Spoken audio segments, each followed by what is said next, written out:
I always say that we are in an unprecedented educational environment. The globe is battling an unseen but very aggressive enemy that respects no one. As governments and peoples around the world are taking precaution to protect themselves and their constituents from the coronavirus disease or COVID-19, let us not forget that it is also important that children continue to learn and that they should do so in an environment that is welcoming, respectful, inclusive, supportive, acceptable, and accessible to all. The landscape of Education 4.0 as an offshoot of Industry 4.0 is taking off so sharply. With a limited runway, we have to fasten our seatbelts to enter the vast and to many of us, an unfamiliar cyberspace. So acutely, we are being made to embrace the realities of being in a cyber classroom, in a seamless cyber university. The educational ambience in this immediate post-COVID-19 era is totally uncharted. As true navigators of knowledge, however, we, nurses and nurse educators, are challenged now more than ever of the need to be equipped with both technical and technical competencies to steer the previously uncharted spaces of online learning, pedagogy, and pedagogy. Grounded on teaching and learning theories and the speaker's education, technology, and research experiences says this webinar will show us the best possible practices in educating the future generation nurses,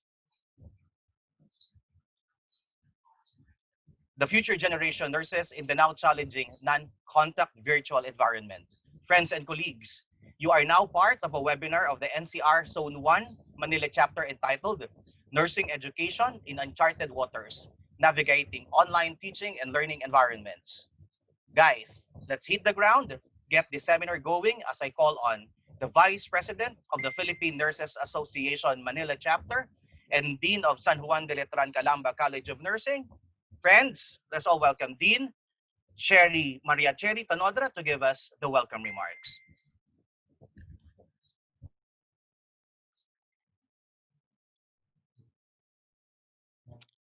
Good morning to all our PNA officers, members, academic heads, faculty members, and esteemed guest speaker, Dr. Michael Dino.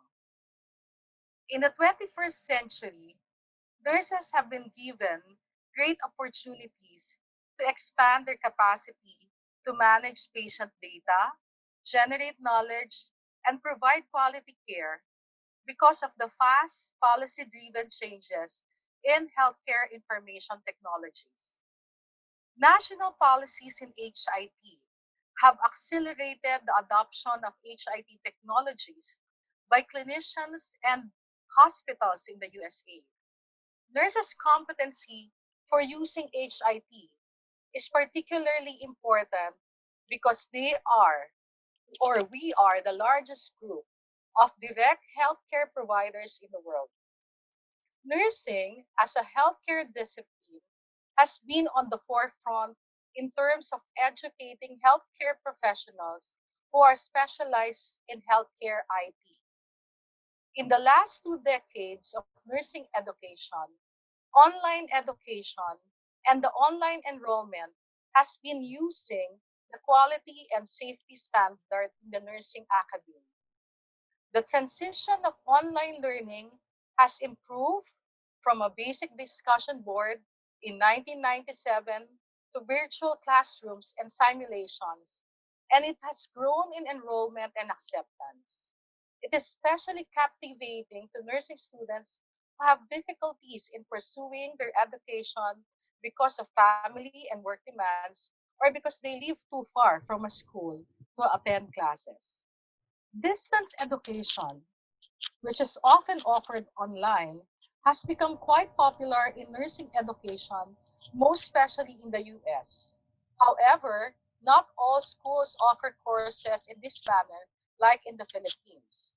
The American Association of College of Nursing continues to use the definition of Reinert and Prybach and Russell for distance education to further clarify this type of learning as a set of teaching, learning strategies to meet the learning needs of students that are separate from the traditional classroom setting and the traditional role of the faculty. With the current usage of the internet, the terms online education and online learning are being used interchangeably to reflect the broader view of these educational experiences. The comparison of traditional classroom settings and the new online education system has been questioned by some faculty and students when it concerns the quality of education in online learning. Countless studies over at least 3 decades have documented that in order to claim quality, educational outcomes must be similar for both the on campus and learning students. It has been found out that a good online education theory and a good education theory are actually the same. The education just transcends the barriers of time and space. In the Philippines, hospitals and health centers have also adopted the use of electronic health records in their information infrastructure. The Commission on Higher Education has seen the importance of the inclusion of the application of the techno-intelligent care systems and processes in healthcare delivery as a program outcome for all year levels in nursing. Nursing informatics as a course was also included in the professional nursing courses of the BSN curriculum CMO number 14 series of 2009 and CMO number 15 series of 2017. The use of healthcare informatics in nursing education is a standard practice already. It is for this reason that when the coronavirus disease 2019 has been declared by the World Health Organization as a pandemic on March 11, 2020, then 5 days after President Rodrigo Duterte placed the entire Philippines under state of calamity with nationwide quarantine protocols, some of the nursing educators are somewhat familiar with online learning. However, online learning is still new to many faculty and students, and change can be threatening. The resistance from other faculty members and students to fully implement and accept the online learning delivery lies on the internet connectivity, online tools, technology for interactive, authentic learning, and what standards to follow to ensure the quality of online nursing education. This is where a flexible learning approach can be utilized during the enforcement of the nationwide quarantine protocols. The COVID-19 pandemic crisis forced the unprecedented transition of face-to-face instruction to remote and online modalities. Even if nursing education is in uncharted waters at the moment, it is important to remember that all our efforts can get off to an efficient and effective start to this emergency shift to online education with many of the human resources, technology tools, and strategic plans that already exist at your respective institutions. Don't reinvent the wheel of what quality in online education is and how it can be assessed. Build on your past or current efforts to move forward. Build on your online champions. These champions are in myriad roles and have varying levels of influence. They might be instructional designers, faculty, instructors, trainers, librarians, support service managers, academic program directors, and administrators. Gather the online learning champions at your institution, include them in your discussions, and support their work. The Philippine Nurses Association NCR Zone 1 Manila chapter has conceptualized this webinar to help the nursing academe in navigating the online teaching and learning environment to elevate the teaching and learning quality across the different nursing institutions. Additionally, this is the best time to help face-to-face classroom instructors to understand how technology can function as a communication conduit for interactively connecting the instructor, course content, activities, and assessments, institutional support, and students to bridge the gap from remote teaching to quality online learning. PNA Zone 1 strongly supports the academic nursing administrators, faculty, and students in what will be the new institutional normal and the changes that the new normal will bring. For this will have a great impact on the future of the nursing practice in our country and all over the world. Thank you very much for your continued support to PNA. Mabuhay ang mga nurses, mabuhay po tayong lahat. Thank you very much. Thank you very much. That was Dean Maria Cherry Tanodra, Vice President of the Philippine Nurses Association, NCR Zone 1 Manila Chapter, and Dean of Colegio de San Juan de Letran, Calamba College of Nursing. At this point, it is my honor to introduce to you a seasoned educator and researcher and our subject expert for this morning.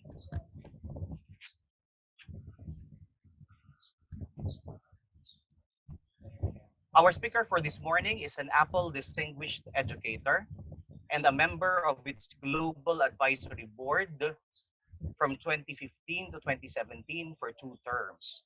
He graduated summa cum laude both in the Master's, that is Masters of Nursing, Masters of Arts in Nursing, and doctoral degree on Development Studies from Our Lady of Fatima University and the Royal and Pontifical University of Santo Tomas, respectively. In 2011, he was chosen as a Rosary by the Rotary International as one of the Philippine ambassadors of goodwill for the District 3800 Group Study Exchange in Japan.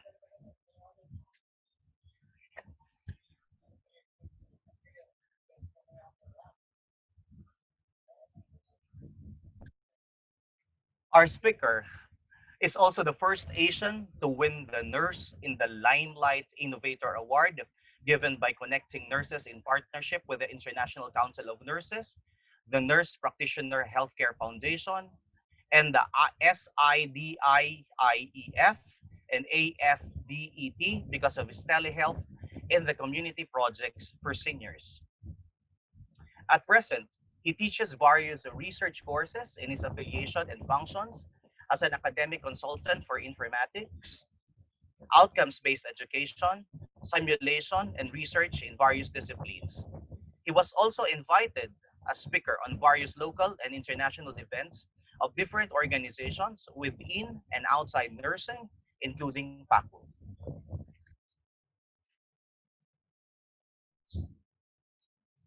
As a researcher and a development scientist, he has published numerous research papers in high impact international journals on education, nursing, and constructive integration of technology in teaching and learning. He is one of the few authors who has initially published papers on a very interesting area, the Fourth Industrial Revolution, or IR4 or Fourth IR, and how it will impact healthcare science and education in the near future. Currently, our subject expert is the director of the Research Development and Innovation Center of Our Lady of Fatima University, our partner organization this morning. Likewise, he is the president-elect of the Phi Gamma chapter of the Sigma Theta Tau International Honor Society in Nursing. His awards and global recognitions are numerous. To name a few, he is the first non-American scholar of the highly competitive Global Emerging Nurse Faculty Leadership Academy of Sigma and Chamberlain University in Indianapolis, Indiana, for its 2018 and 2019 cohort. Likewise, he is the Excellence Awardee of the University of Santo Tomas Graduate School for its alumni homecoming in 2019. He is also the Gawad Vicente A. Santos Awardee for Leadership in 2019. He is the Emerging Nurse Researcher Honoree of the Sigma's 30th Nursing Research Congress held in Calgary, Alberta, Canada, last July 2019. the first Filipino to receive such recognition from that organization. He was also awarded by the provincial government of Bulacan as the 2019 Gintong Kabataan Awardee under the Professional Worker category under Proclamation 139-2019. Recently, he has been declared as one of the Global Nurse Leadership Institute Academy Scholars of the International Council of Nurses for 2020. Ladies and gentlemen, it is my honor and pride to present to you our resource speaker for this morning, Professor Michael Joseph S. Dino, PhD, Director of the Research, Development, and Innovation Center of Our Lady of Fatima University, to breeze us through nursing education in uncharted waters, navigating online teaching and learning environments. Okay, thank you very much, Jill, for that very, of course, wonderful introduction uh, earlier. And of course, for your very, of course, wonderful introduction for me also. So first and foremost, I would like to say thank you to the Philippine Nurses Association of Zone 1 for their invitation, most especially to their president, Dr. Gian Carlo Torres, Vice President, of course, we have Dean Cherry Tanodra, my classmate at the University of Santo Tomas, and the rest of the outstanding men and women behind Philippine Nurses Association Zone 1. So we would like to say shout out to our co-faculty members in the College of Nursing of the Our Lady of Fatima University, and of course to other colleges of nursing as well. So most especially to my dean, Dr. Maria Luisa Uwayan, who's also here with us this morning. So I know everybody is quite, for example, challenged at this particular point in time because of the changes that we are experiencing because of the COVID-19 pandemic. And if we're going to take a look of what we are actually missing right now, okay, so we missed a lot of our in-person classes. We miss our laboratory just like this one. And for me, I really miss my students, my in-person, of course, collaboration with my students, especially in the clinical area. Not only, of course, in terms of the academe, but as a researcher, I always miss those gatherings that we're having, for example, for the ADPCN, for the PNA, for the Philippine Nursing Research Society. So we're missing that big events that we usually had together with, of course, our nursing leaders. So we miss our students. We are connecting with them right now using our social networking sites. And we are really looking forward to a day that we're going to meet them again in person. But of course, everything is uncertain right now. So we don't know what will happen in the near future. But I'm very much sure that learning should and must continue. So our in-person classes previously was actually replaced by what we call um, virtual spaces. Okay? And if we're going to compare in-person classes with what we call virtual classes, so the concept still remains the same. And let me, of course, advance at this point that based on my 15 years of experience in nursing education, so I therefore conclude as a researcher that the best teachers make you fall in love with the course. And I think that is the greatest objective of us educators in the College of Nursing to make our students fall in love with the course. And for this instance, I'm always using the hashtags nagmahal, minahal, nag-aral. So we want our students to be engaged in the course, may it be in person or virtual. We want our students to be inclined with the course that we are, of course, teaching to them. And the best teachers are those who make the students fall in love with their courses.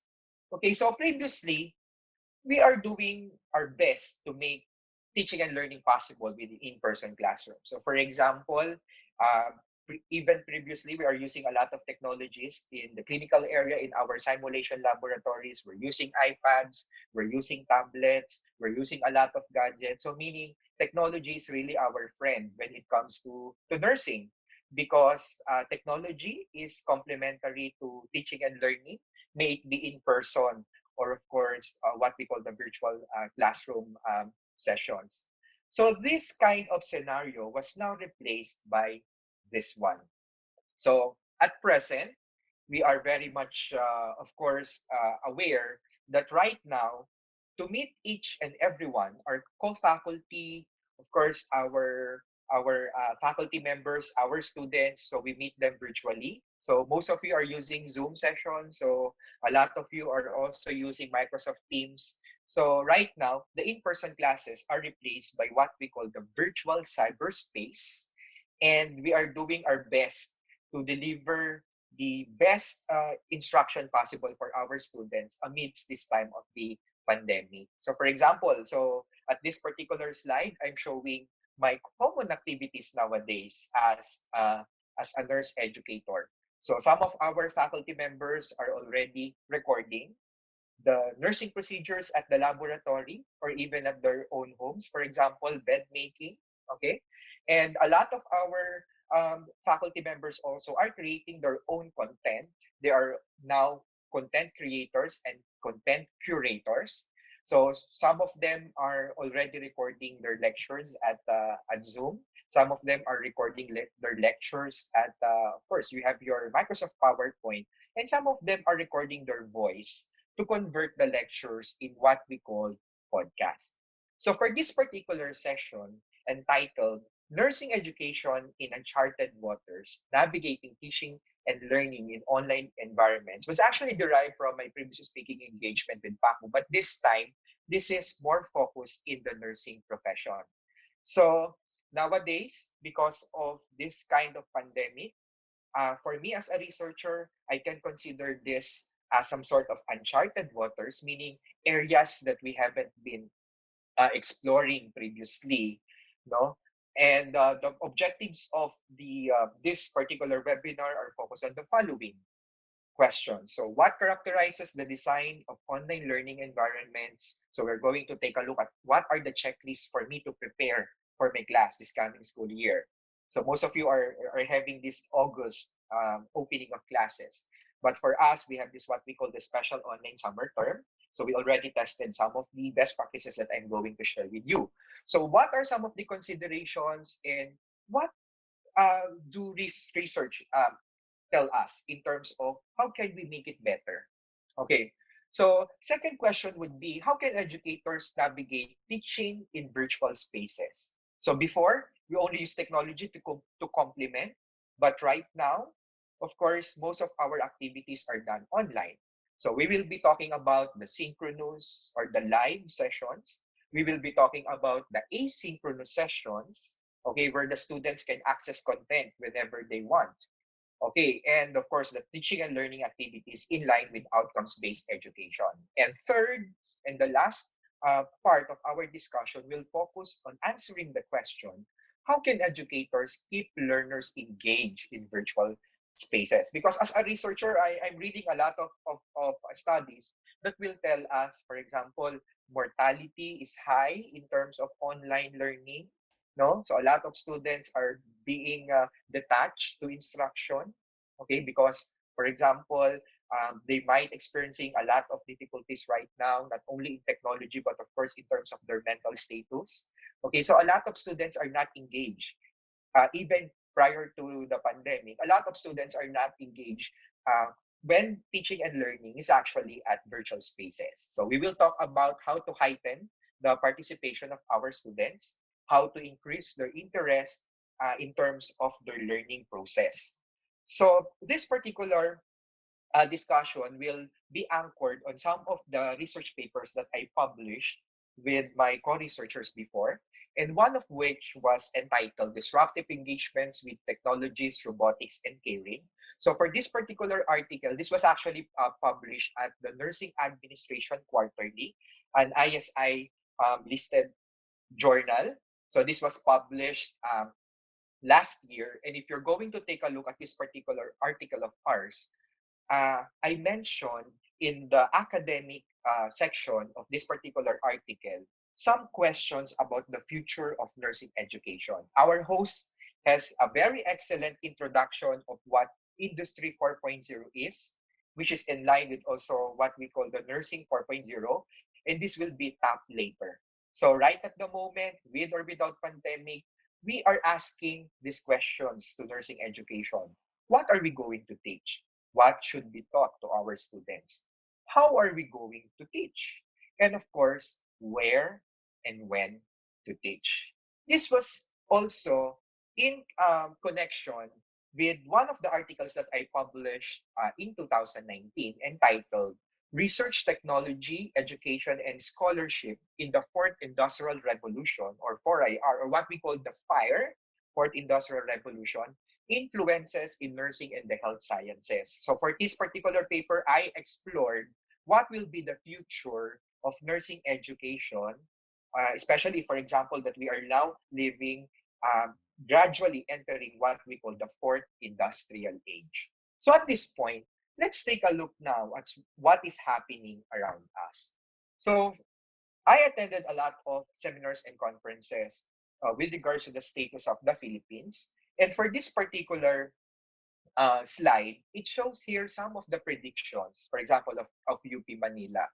Okay, so for this particular slide, you can see that there will be an increase of cases for COVID-19 pandemic if we're going to implement some sort of a very strict community quarantine.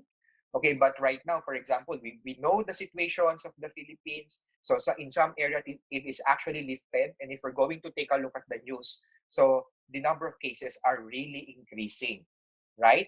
So this is some sort of an estimate only, but if we're going to take a look, we are now in July and the cases are still increasing. So the first semester for most of our nursing schools will open in August, but I think there will be no in-person classes pa rin because obviously, so there are lots of cases there and the universities, these are very potent, no, there's a very potent places for us to communicate the virus. So what will this scenario will tell us? So we should be developing the nursing approach of what we call flexible learning during the pandemic. And you know what? We have lots of terminologies. We have online learning, we have open universities, we have what we call the blended learning, the flipped learning methodology. But of course, for me, it is very much fitting to term this as flexible learning instead of the flipped learning methodology. Because when you say flip, the student should be able to understand a certain concept on their own before they go to classes. Okay, that usual in-person classes. But for this kind of pandemic, I think it's more appropriate for us to term it as flexible learning. Okay, so not only for that, but we need to, of course, align teaching and learning activities with what we call outcomes-based education. Okay, so, and we are not only talking about that same type of students, but we are catering to a diverse learning community. So when we say diverse learning community, our students are extremes. There are those students who have the gadgets, we have those students who have good internet connection, and we have those students who are very much capable of doing online work. However, in other places, or for example, in far-flung areas, there are also nursing students who cannot fully participate in online learning. So because of some of limitations in connectivity in that area, and guess what? Some of them don't have their own devices, and a lot of nurses nowadays don't have their own laptops. Majority of them are just using their own smartphone. So we will talk about that on how we can keep teaching and learning adept with diverse learning community. And of course, we will be talking about the development of flexible learning module that can be integrated at your existing learning resources. And if you don't have any learning resources right now, that's okay. So I'm going to give you some tips and tricks on how you can start. So, but right now we have lots of learning management systems that are being utilized by a lot of colleges of nursing, and these are the Canvas, okay, Google Classroom, and Blackboard. So we are very fortunate, for example, in my university at Our Lady of Fatima University, because we are utilizing Canvas already. So we started using Canvas 2 years ago, and right now, so we are maximizing the use of our Canvas learning management system. So let's take a look at the different scenarios. So what will happen in the near future? So there are actually three situations that might happen. Might happen. Okay, first, we are still on very strict community quarantine, meaning no in-person classes. So as a researcher, I take a look at this as high probability. Kasi daming cases, right? So we are still in ECQ. So what would be our nursing strategy as educators? We need to develop our module with virtual teacher presence. So, and what should be the key action plans in preparation for? So, we need to develop modules. We need to train our faculty for virtual presence, for example, that we're going to discuss later. We need to have university faculty development on online assessment because this is quite very interesting and very important as far as online learning is concerned. And we are very much thankful to Philippine Nurses Association Zone 1 for having this kind of webinar. And in terms of operation, so how are we going to conduct online enrollment for some of the miscellaneous activities of our colleges of nursing, and how we can monitor faculty and class activity? So that is for ECQ. These are some of the action plans that we might consider. However, for example, if we're going to lift ECQ in some of the areas, so meaning we can implement in-person with social distancing. So for as a researcher, I consider this as average probability. So what would be our nursing strategy as educators? We can create modules with uneven classes schemes. Okay, we need to do faculty training for blended learning. We need to do, of course, create our schedules and further instructions to our educators. And lastly, ano yung possible mangyari would be back to normal. But for me, based on my, of course, calculations, so matagal pa yan, or baka hindi na talaga dumating, kaya nga we have what we call the new normal. Okay, so our nursing strategy would be the same as what we're doing, but in terms of the action plans, we need to create our operational contingency plans for a possible similar scenario of a pandemic. So, for example, when I'm browsing my Facebook um, chats, no, I saw there that there's a brewing, no, there's a brewing virus again in China that might become similar to COVID-19 pandemic. Okay? So high probability still in ECQ until next year. ECQ lifted. Okay? So that is average probability. And back to normal, of course, low probability. So let's take a look at the key action plans. What is the most common to them? We need to develop our modules regardless of what will happen in the future. So as a researcher, I'm doing a lot of studies and I also do literature reviews. So what would be the best approach for our educators this time of the pandemic? And this is what I discovered. According to numerous researchers, this would be the recommended approach. So previously, we have 100% in-person classes. But right now, a lot of researchers are telling us that this would be the most appropriate approach for our front learners. So I call our students the front learners. I call the concept as front learners. So although we have what we call the frontliners, our nurses, okay? So in terms of education, I would like to term them as the front learners or the concept of front learners, meaning we are putting our students at the forefront of our teaching and learning activities. So what would be the best approach for our front learners? So this is what I discovered from different pages of the literature. So we can do 80% independent learning or what we call eutagogy. So when you talk about eutagogy, it has something to do with independent learning. So we let our students learn from their own. So if the students will learn from their own, what would be the role of the teacher? We need to prepare their learning materials, their learning resources for eutagogy. For example, we have the modules. Because we cannot do classes most of the time. So for example, previously I'm teaching a 3-hour class. Okay, now that we have the pandemic, it's very inappropriate for us to do 3-hour in-person classroom discussions. Why? Because of the limitations of data, and we will be talking about that later. Okay, so that you can see the bigger picture on what would be the possible problems that we will encounter in terms of technology connectivity of our students. So based on literature, 80% should be allotted for independent learning or eutagogy.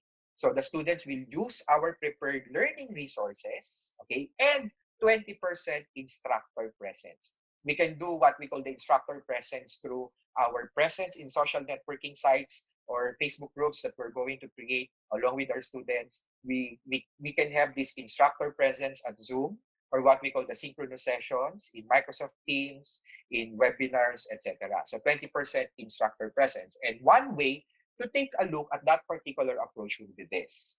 So 80% independent learning using our learning management system. For example, Canvas and Google for Education. Canvas, there's a subscription for that. Okay. So we're just very lucky, no? That we have a very innovative administration that we implemented Canvas 2 years ago, and now we are maximizing that. For those of you who don't have any learning management system, or we can say at the zero level pa lang, Google for Education or what we call the G Suite for Education applications are very much fitting. So you can create your classes or learning management system using the Google Classroom feature. Okay, 80% independent learning. So with that, the students will be using, of course, the modules that we're going to prepare. And we're going to talk about the modules later on what should be the essential components. And 20% would be instructor presence. And we can use that with the synchronous technologies or social networking sites that we are creating. For example, on my instance, although we have LMS, I am creating a separate Facebook group for my students because you know what, when we say technology, there are some what we call technical difficulty. So if we experience technical difficulty at Canvas, we can easily shift to our Facebook group for us to give them, for example, the modules or some of the instructions that they might be doing. Okay, so our host mentioned something about the requirements. Okay, and we are calling this the technical and the technical requirements. Okay, so for our recommended approach, this would be the minimum requirements. So we call it the technical and the technical requirements. So technical requirements, these are the requirements for both faculty and students.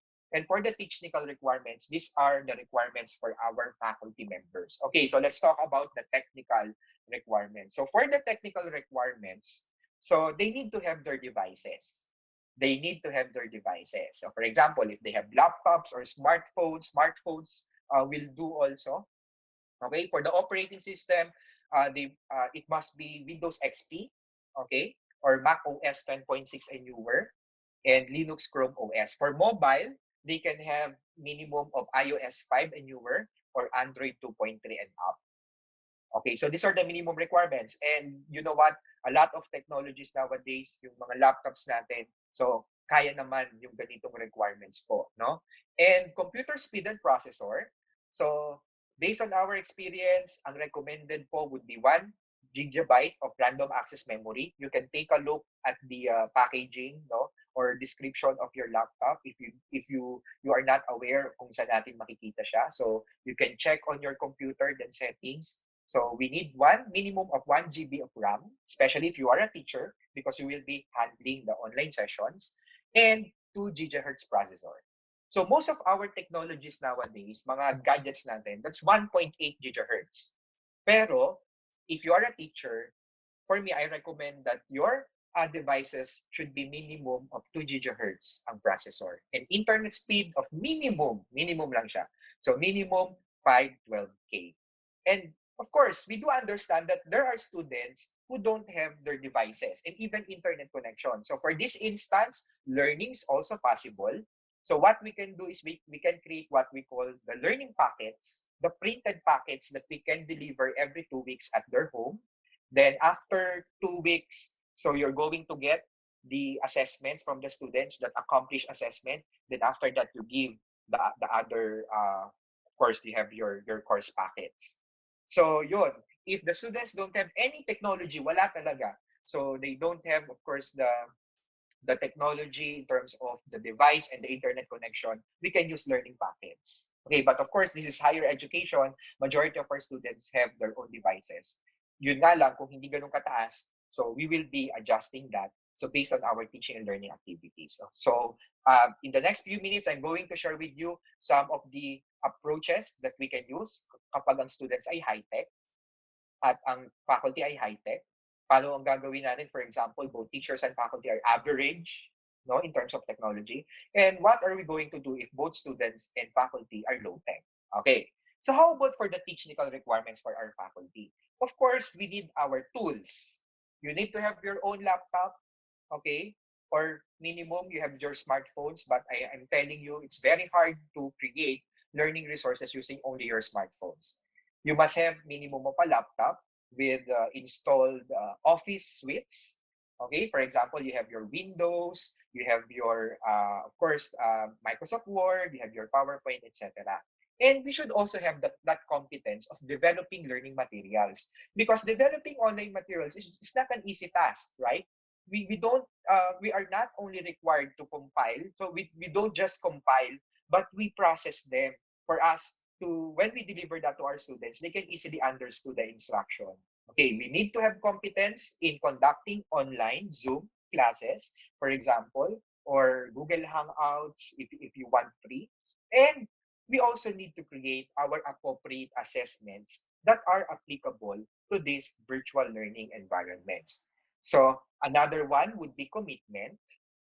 Okay, so we need to be committed more than ever. So in my example, I'm monitoring my students daily. Okay, so sometimes may nagte-text nga sa akin, nagchat-chat pa sa akin mga 10 p.m.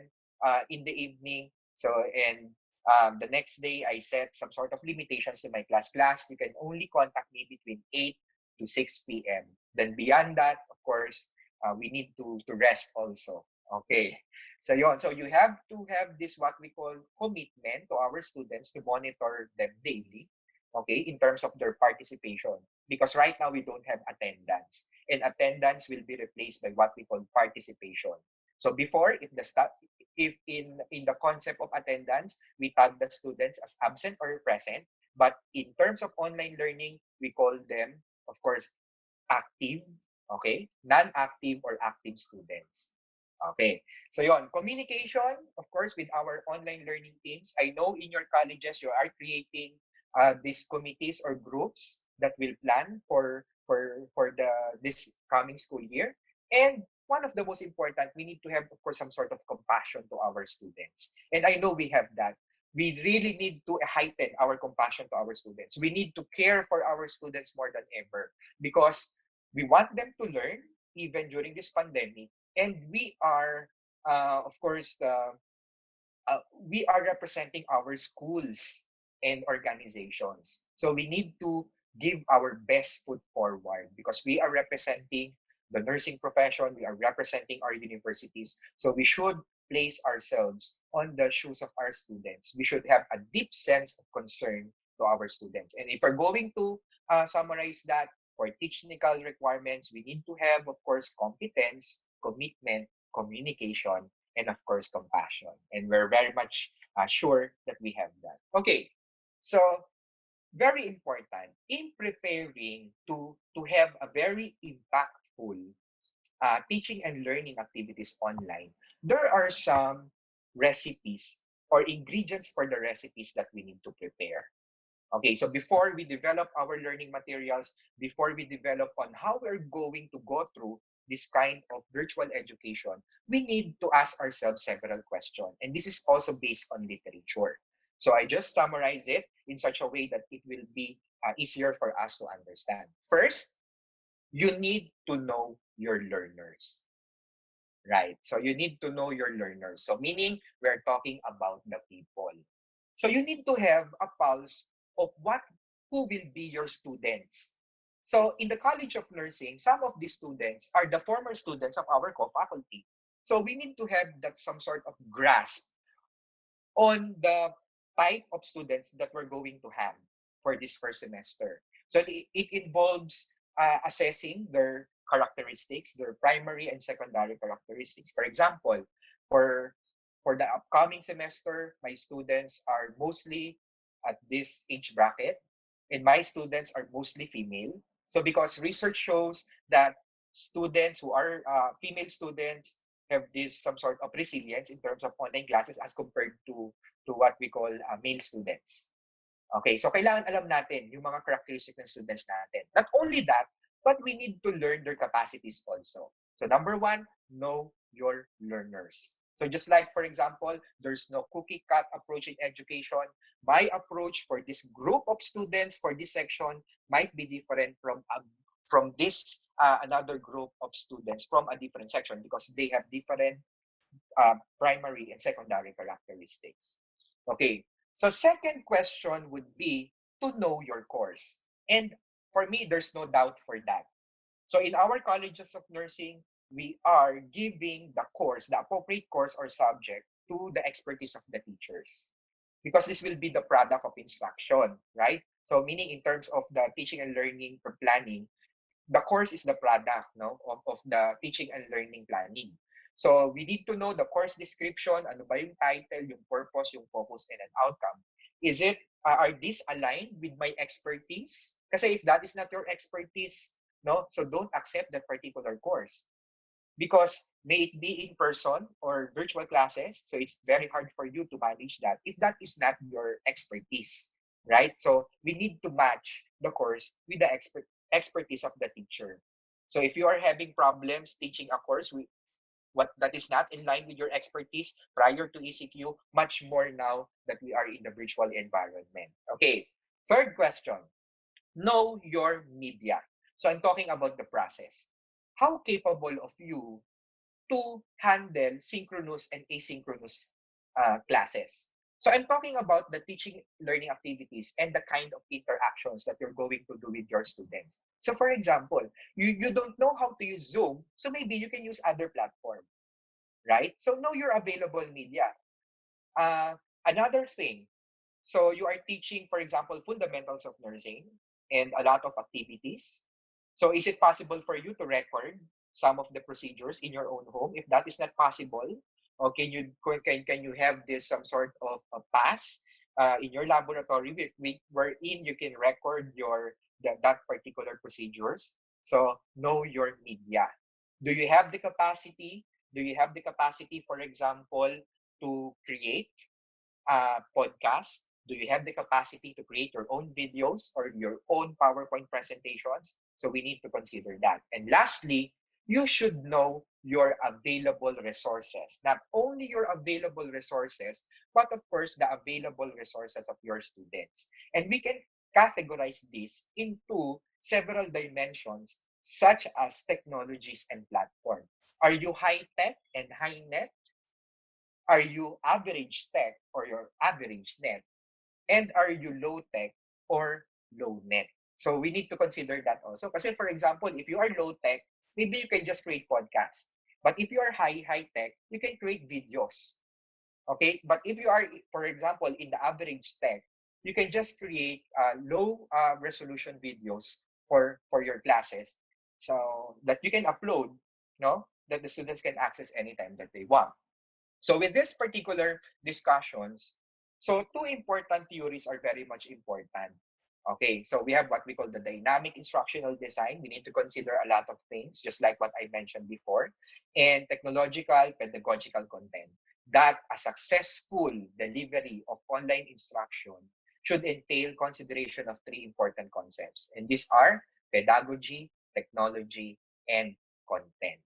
Okay, you should have a good grasp of your content. You should have a good grasp of pedagogy or the manner on how you're doing teaching and learning. And you need to have a good grasp of what we call technology. Kailangan you are technologically competent, for example. So at this point, let me give you some best practices from the nearby countries. So I'm very much amazed with Brunei because on one of the studies that I'm conducting nowadays in terms of the best practices this time of the pandemic, one of the best practices in terms of countries, uh, I selected Brunei. So sa Brunei, the type of learning that they offer to students would be based on the school and campus type and the student type. So for example, if your College of Nursing is located in areas with low tech, so what would be the possible solution for that? If your student is vulnerable or non-vulnerable, what are you going to do with that? So, and of course, as mentioned earlier, so before you plan for instruction, you need to know the pulse of your students.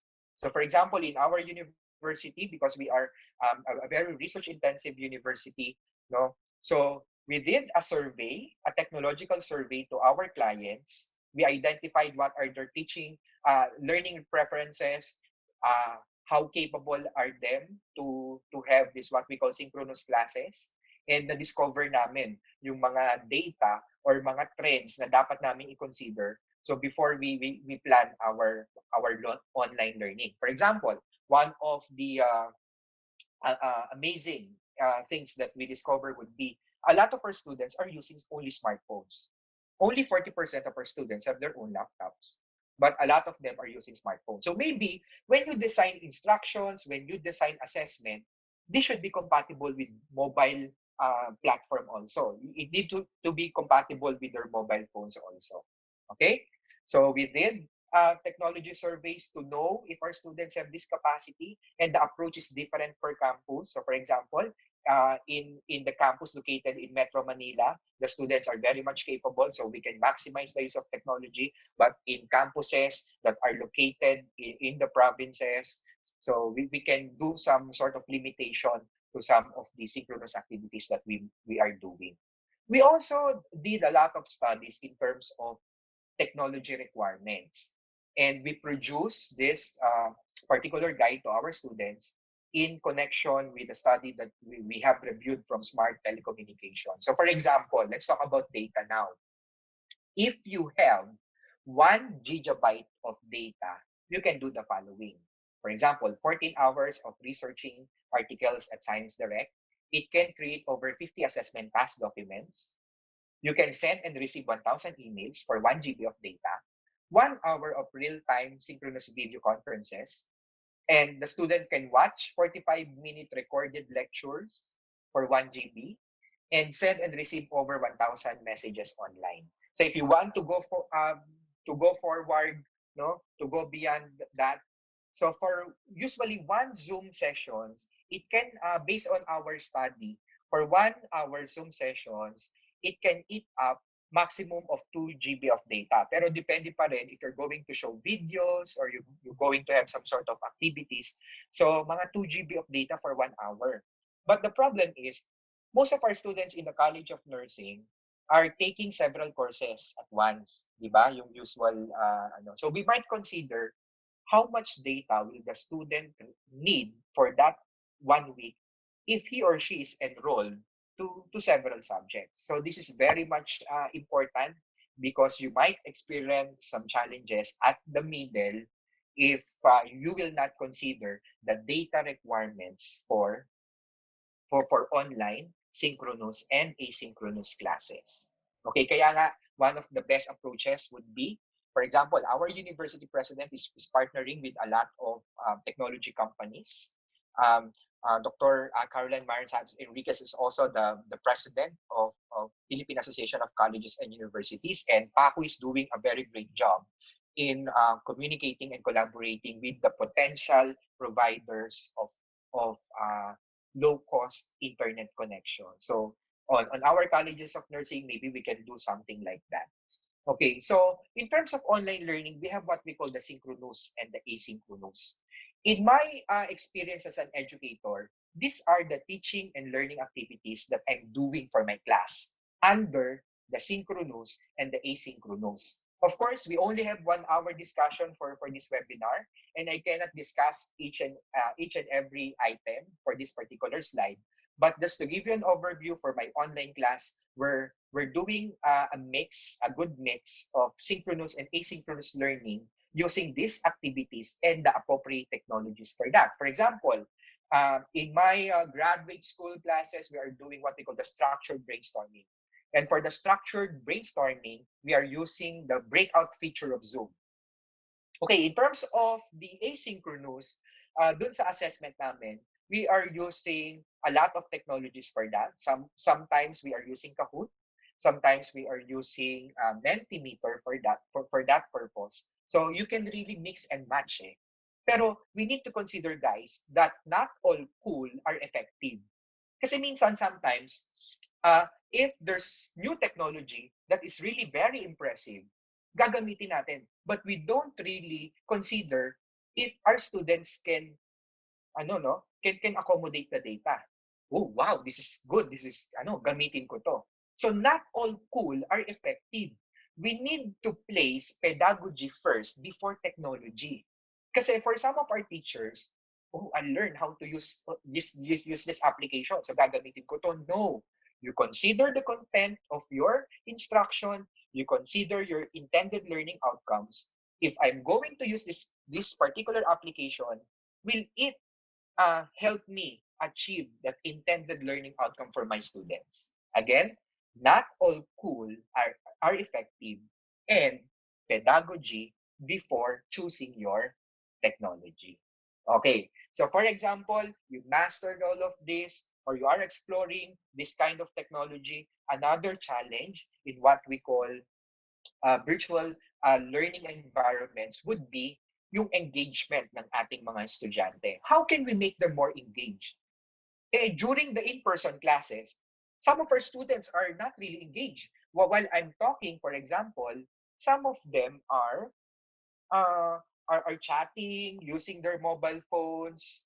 Okay, so some of our students are doing other things, etc. So during in-person classes, some of my students are not engaged. How much more that we are doing virtual learning environments? So this is the formula for that. The question is, how are you going to heighten engagement of your students during online learning environments? Okay, so for us to answer that, again, as a researcher, I did a lot of literature reviews, and I saw from my synthesis of literature that this is the secret formula. If you want your students to be more engaged, you need to master the rules of engagement in three dimensions. And what are those? First, behavior. If you want your students to be engaged, you need to stimulate their behavioral aspect, meaning you need to have them participate. Kasi for example, in online learning, sometimes one way, you are discussing, etc., but you are not checking if your students are at the back of their cameras are, of course, sleeping, right? So number one dimension is behavioral. So when you do online classes, you make sure that you have activities to make them participate. And later, I'm going to give you some examples. So the goal would be to make your students involved and active, and they cannot be active and involved. They cannot be active and involved, guys, if you will just talk and talk and talk all throughout your lectures, okay, or your synchronous classes. So you create online activities that will make them more engaged. And for me, I call that the hand, or the behavior, the hand. Okay, second dimension, if you want your students to be more engaged, okay, you need to stimulate the affective dimension of engagement. So meaning, this is the heart of the students. So what does it mean in simple terms? You need to elicit their interest. You need to infuse joy. You need to infuse excitement on what you're going to do, right? That every time that you're going to have online synchronous classes, your students are looking forward to your discussion. Make it unpredictable for your students on what you're going to do next for your online learning. And with that way, you can elicit joy and excitement for, of course, your students. Okay. So third dimension and the last dimension of engagement is what we call the cognitive. If you want your students to be more engaged, you stimulate their learning, you stimulate their thinking. So meaning you make learning multisensory, right? So you make learning multisensory. If you can elicit their visuals by presenting your good presentations, if you can elicit their hearing by giving them podcasts, if you can do activities online that will make them involved or experience learning, so that would be very much recommended. So I call this the mind. So again, so for you to be able to enhance engagement for your students, you need to make them involved, active. That is the behavioral aspect. You make them infuse joy and excitement on the learning process. And I'm excited for this also. And you make to stimulate their senses at the cognitive. And I call this the hand, the heart, and the mind. You know what, guys? One of the best nursing group that I really look up to is the operating room nurses of the Philippines, and I always share that, especially to to uh, to my talks all throughout the Philippines and even abroad. So I'm very much amazed on how ORNAP is creating their no no a culture in the organization. And for ORNAP, they have what they call the principle of caput cor manus. If you can take a look at their logo, nakalagay dun sa logo ni Ornap, caput cor manus. And for me, that is very much important in our what we call educational leadership and teachmanship during the pandemic. Okay, to make the students engage, you need to make them think. So what are you going to do? You need to stimulate their senses. You need to make them active or the manus ability. You meaning you need to insert activities, not only one way learning process virtually. And you need to stimulate their core or their heart, their passion. You need to make them excited. You need to infuse joy in everything that you're doing. And that would be the main components of what I'm going to discuss. Okay, so for example, for the first one, engagement, cognitive, how can we stimulate the learning of our students to make them more engaged? Okay, so you need to consider that learning is effective and the students will be engaged in instruction if they are actually learning from us. Okay, and this is what I want you to remember. Tell me, I might forget. Show me, I might remember. Involve me, and I understand. So please remember that Chinese proverb. Tell me, I might forget. Show me, I might remember. Involve me, I understand. Okay, so meaning, if you're going to upload resources in your learning management system per topic per week, there should be something there na the student should read, the student should see, meaning pictures, graphs. The student should view, for example, video. The student should hear. You upload podcast, and the student should experience. You infuse their activity. So what this is what we call teacher superiority effect in research. So meaning, if you stimulate the senses of the students, learning is more concrete, and they will become more engaged if they are learning. And of course, for this particular dimension, I also want to adopt what my mom called the Sharon Coneta effect. So when we say Sharon Coneta effect, we are talking about repetition. So for them to learn a certain concept, you need to repeat them several times. And you can do it creatively by before you discuss online during your synchronous classes, you need to give your objectives. Then at the middle, you need to recall, do recall of what you have discussed previously, etc. So by doing repetition, learning is more concrete. So we call that the Sharon Coneta effect. Hanggang ang himig natin maging himig na rin ang estudyante. We need to repeat that hanggang ang himig natin ay maging himig na rin ng ating mga estudyante. And my mom called it the Sharon Coneta effect. Again, for the first dimension, students are more engaged if they are stimulated cognitively. For this, we need to apply what we call feature superiority effect and the Sharon Coneta effect. Hanggang ang himig mo'y maging himig mo na rin. So at this particular um, point, I'm going to share to you my example. So for our College of Nursing, hello Dean Uwayan, okay, for our College of Nursing, we are utilizing a lot of this to stimulate the senses of our students. We have the modules, and this is an example of the modules that we are doing. We set several standards on how to create modules. What should be the content, the minimum content of the module? Kailangan may checklist dyan, kailangan may instruction on what should be the deliverables of the student for that particular week, kailangan may expected outcome, may figures, and at the end, may further reading, etc. Okay, and of course, we cannot explore that fully because we are very limited at the moment.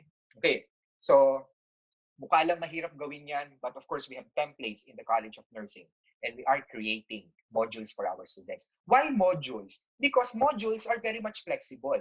If your school has this what we call the learning management system, you can upload that, right? Kung walang learning management system, you can create, of course, your social networking group, and you can upload that every week, right? And we call that unveiling, no? Unveiling principle in education. Okay.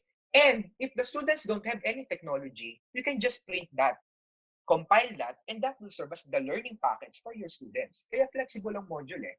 Okay, and in terms of stimulating the senses of our students, we have the visual, the audio, and the audiovisual.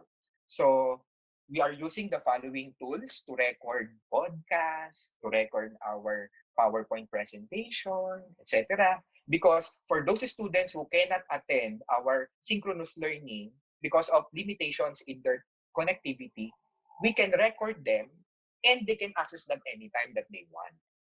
Okay, so just to explore on that, these are some of the technologies that we are using. But in terms of the mode, kung asynchronous or synchronous, these are what we are using. So for synchronous, we have the session rooms, the Zoom, the Google Hangout, the Messenger rooms, we are using that. So for the synchronous. But most of us are using Zoom kasi mas madali siyang gamitin. And yung data consumption niya medyo mas maliit as compared with Google Hangouts. So that is based on our research in our department. Okay, then for Zoom sessions, for Zoom sessions, the good question would be, are the students really required to attend Zoom sessions? That will serve as their attendance. The answer is no, because they have limitations. Some students have limitations attending synchronous classes. So what we are doing is that we are recording our Zoom sessions for those students who cannot attend to view the recording. So therefore, how can we check the attendance of the students? Again, we are not using attendance, but we are using the concept of being active. If the students can submit course tasks for every week, even without attending the actual Zoom sessions, so it means that they are active, right? Because hindi naman nila kasalanan yon. Kung yung area nila is, for example, may time lang na okay yung internet connection. So the best thing that we can do, teachers, would be to provide them learning even kahit asynchronously by recording our, of course, presentations at Zoom. And so far, our students are really engaged. Kahit na yung mga hindi umattend ng Zoom sessions, nasasagot naman kasi nila yung course unit eh. I mean, yung mga course task eh. So meaning, they really viewed the Zoom sessions for that particular matter. Of course, online learning is not perfect, but we are doing our best to reach out to our students because we have compassion, of course, to our students. Zoom is not required, but recommended because this is more interactive. And for the asynchronous, we are using the following communication. So we have the Facebook groups. May Facebook group ako sa mga estudyante ko. Kasi yung iba, kung hindi man sila active sa ibang platform, estudyante, active yan sa Facebook. Kaya we are creating a group for that. And I'm posting a lot of resources then doon, some of the things that are nice to know. Okay, so in terms of resources, for example, right now, we are in the month of July. And it's already August. Mag-start na kami. So we have a lot of resources that are available online. Although I cannot share that everything, so I'm going to share to you my favorites. So one of my favorites in the field of health is the Khan Academy. So there are a lot of good resources that you can integrate in your learning management systems for Khan Academy, and these are free. Okay? So for me, to elicit the senses of our students, sometimes I use a lot of what we call the infographics. A question, eh hindi naman kami ganun kagaling gumawa ng infographics. So this is the solution for that. Canva, Canva, walang S Canvas kasi is the learning management system. So Canva is an online application that is now free. Okay. Again, it is now free during the pandemic. So using this is very much easy to create. So nagki-create ako ng mga infographics for my students for them to understand, for example, paano yung health and knowledge continuum. So I'm creating Canva to create infographics on the for example, the menstrual cycle. And this is very easy to use and create. Pero syempre, for our university, we need to align also yung creation ng aming modules doon sa tinatawag namin institutional standards. And this is what we're doing. So we have documents that they can access at the learning management system, and this is segregated per week. Kasi for example, for a regular week, usually 18 weeks yan for one semester. So for that particular matter, we have modules, and that module is composed of one course guide. Course guide is just like the syllabus. No? Okay, and we have 15 course units. 15 course units. So meaning, if I'm teaching medical surgical nursing, I need to divide the topics into 15 weeks. And I need to create one module per topic. Okay? So, mukha lang mahirap gawin, pero mabilis lang yan.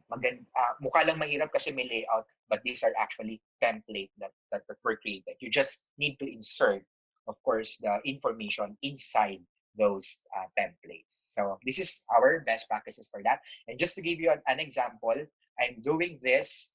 For example, right now, I'm teaching nursing informatics for my class. Okay, so I'm teaching nursing informatics for my class, and this is how my modules are arranged.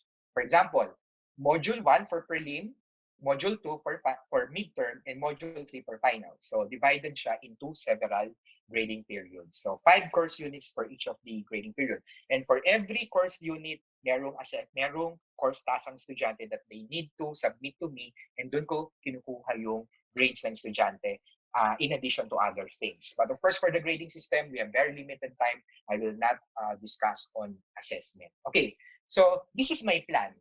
Before I teach nursing informatics, this is special term, we created this plan. And when we created the different modules, okay, we upload that to our learning management system. So this is how our learning management systems looks like.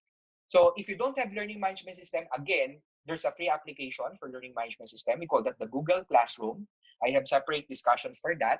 But for this purpose, we are going to give you an overview of the learning management system that we're using and how we're uploading that. Okay, so let's take a look at the modules. When the students will click on that, makikita nyo yung aming modules for nursing informatics, divided siya into weeks. Okay, and for every week, merong module doon. Okay, so for each of the module, so nandun lahat nakalagay ng information that the students can use for independent learning. Then, we can also add videos doon sa additional doon sa week na yon. We can add podcasts because we want to stimulate the senses of our students. Okay, for those of you who are using Google Classrooms, this is how it looks like, and this is similar to that. You can divide it into different weeks. After you prepare the modules, you can just upload and add more interesting areas for that. But of course, just some sort of a tip and trick. Okay, we need to embrace the philosophy of what we call non-multa sed multum. Okay, so again, can we repeat that on ourselves? Non-multa sed multum. Okay, non-multa sed multum. Ano ibig sabihin yan? Not many but much. Quality over quantity. So what does it mean? We don't just upload resources there whenever and whatever we want. So we need to consider that learning is effective not due to the quantity of the resources that we're uploading, but of course the quality that we are creating, right? So for example, if my topic is all about catheterization, to don't just upload there a lot of resources that you are not reprocessing. No? Upload ka lang na upload. Bahala kayo dyan. No. Because that will overwhelm the students. So what you're going to do is when you have your resources, you synthesize that and you present that in a module format that the students can learn using that very minimal amount. So we called it not many but much and quality over quantity. Kasi for example, if my topic is all about catheterization, I only upload 4 resources lang. Because for me, that would be adequate. Kasi if you're going to take a look at my resources, quality, may instruction sa estudyante, hindi lang yung basta you upload doon. So even if isa, dalawa, tatlo lang yan, that would be enough as long as the content would be of quality and you process that for your students to easily digest that. Okay, so that's the first dimension. And what is the first dimension? Again, cognitive dimension. You need to use or stimulate the senses of your students. Anong tawag natin doon? teacher superiority effect. And what else? How to elicit engagement in cognitive repetition, or my mom used to call the Sharon Coneta effect. Okay, so let us now proceed with the second dimension, the second to the last dimension. And we call this the behavioral dimension. So when we say behavioral dimension, you should elicit participation to your students, you involve them, and then you make them active. You cannot make them active if you're just talking and talking, right? You create some sort of activities during online classes or even asynchronous. Kahit asynchronous, you can have gamification. You can gamify your classrooms even if asynchronous yan. So for example, on my own experiences, we have this what we call the online kickoff sessions. And we called it the virtual kamustahan ng mga nursing informaticists. For our first meeting, we didn't, di kami nag-discuss, kamustahan lang, assessment of the student. O, anong preference mo, etc. Ganyan. And they really loved that. We also did some sort of games, online bring me. Yan. Then, nagbigay kami ng mga simpleng, ano lang naman, simpleng rewards to our students. Kung walang budget, you can create badges, no? Badges. Gawan nyo lang ng parang medal na ni-rate nyo online, tapos winner. Tapos, believe me, the students will post that at social networking sites. And you can make them more engaged because there's a prize. Even if the price is not that expensive, kasi badge lang yan, electronically generated, right? So, there's bragging rights on the part of your students. So, at this point, I'm going to share with you some of my personal examples on how we can elicit behavior to make them participate for our students. Example, one of the online softwares that I'm using is what we call Mentimeter. And you can use this for average to high-tech learning environments. So this is what we're going to do. So you create an account at Mentimeter. And when you create an account at Mentimeter, so ginagawa ko to before mag-start ang klase, no? So you need to create, for example, I'm going to introduce COVID-19 pandemic. So mag-online poll muna kayo at the beginning. So you can choose the format that you want to do for your students. For this example, I'm doing the word cloud and I'm typing on the question. For example, class, our topic for today is all about COVID-19 pandemic. So before we start, I would like you to take a look at your screen and answer the following. How will you describe nurses during the COVID-19 pandemic? So what I'm doing is I'm giving them the link. No, I'm giving them the link or the barcode. And when the students answer, this is what you're going to take a look. As they answer, okay, lumalabas yung mga answers nila. The bigger the text, okay, meaning mas maraming estudyante nag-answer nung answer na yon. And that will make them more participative of their learning process. Okay, so I really love Mentimeter. I think you need to explore on that. So another thing, because I'm a researcher and I'm teaching Nursing Research 1 and Nursing Research 2, the most appropriate technology that we can use to make them more active is what we call the perusal application. Okay, the perusal application will look like this. So once you create your account, you create or enroll in your course. Okay, so before your classes, for example, you need to set this one. For example, nursing informatics, institution, of course, for example, Our Lady of Fatima University. Okay, so if your school don't have an account at Perusal, you can just email them and they will give you access. Okay, that's a tip and trick. Okay, so when are you going to implement this Perusal? Then how many groupings do you want for your students?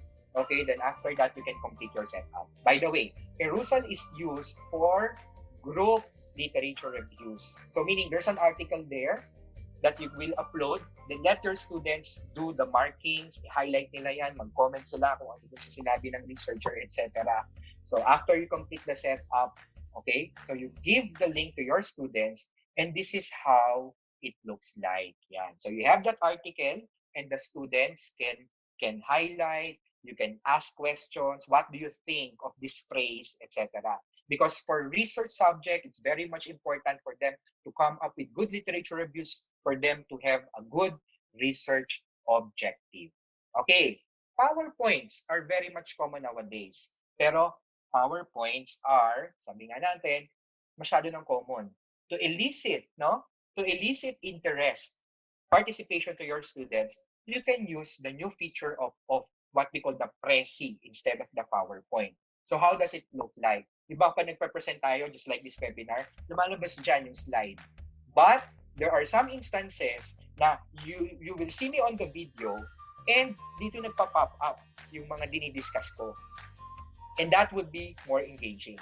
So after this webinar, I want you to create a Prezi. You need to explore that Prezi feature because our students love it very much and they're really looking forward to the next session. Okay, so because we have very limited time, so at this point, I would like to encourage you to please subscribe to my YouTube channel because every week I'm uploading some tips and tricks to teachers on how they can maximize technologies in this pandemic. So for example, I have a video there that will teach faculty members on how you can record your PowerPoint presentations. Okay? And save that and send that to your students later on so that they can hear your lecture even if they are not participating, for example, in synchronous sessions. Okay, and lastly, last dimension of engagement would be the affective. And again, if you want your students to be more engaged, you need to heighten their interest by infusing joy and excitement. Okay, again, you can use gamification of your classroom. So meaning you have a task that students should do, then after that, they need to submit that, then you announce who will be the winner for that particular task. You can also do what we call the guest expert session.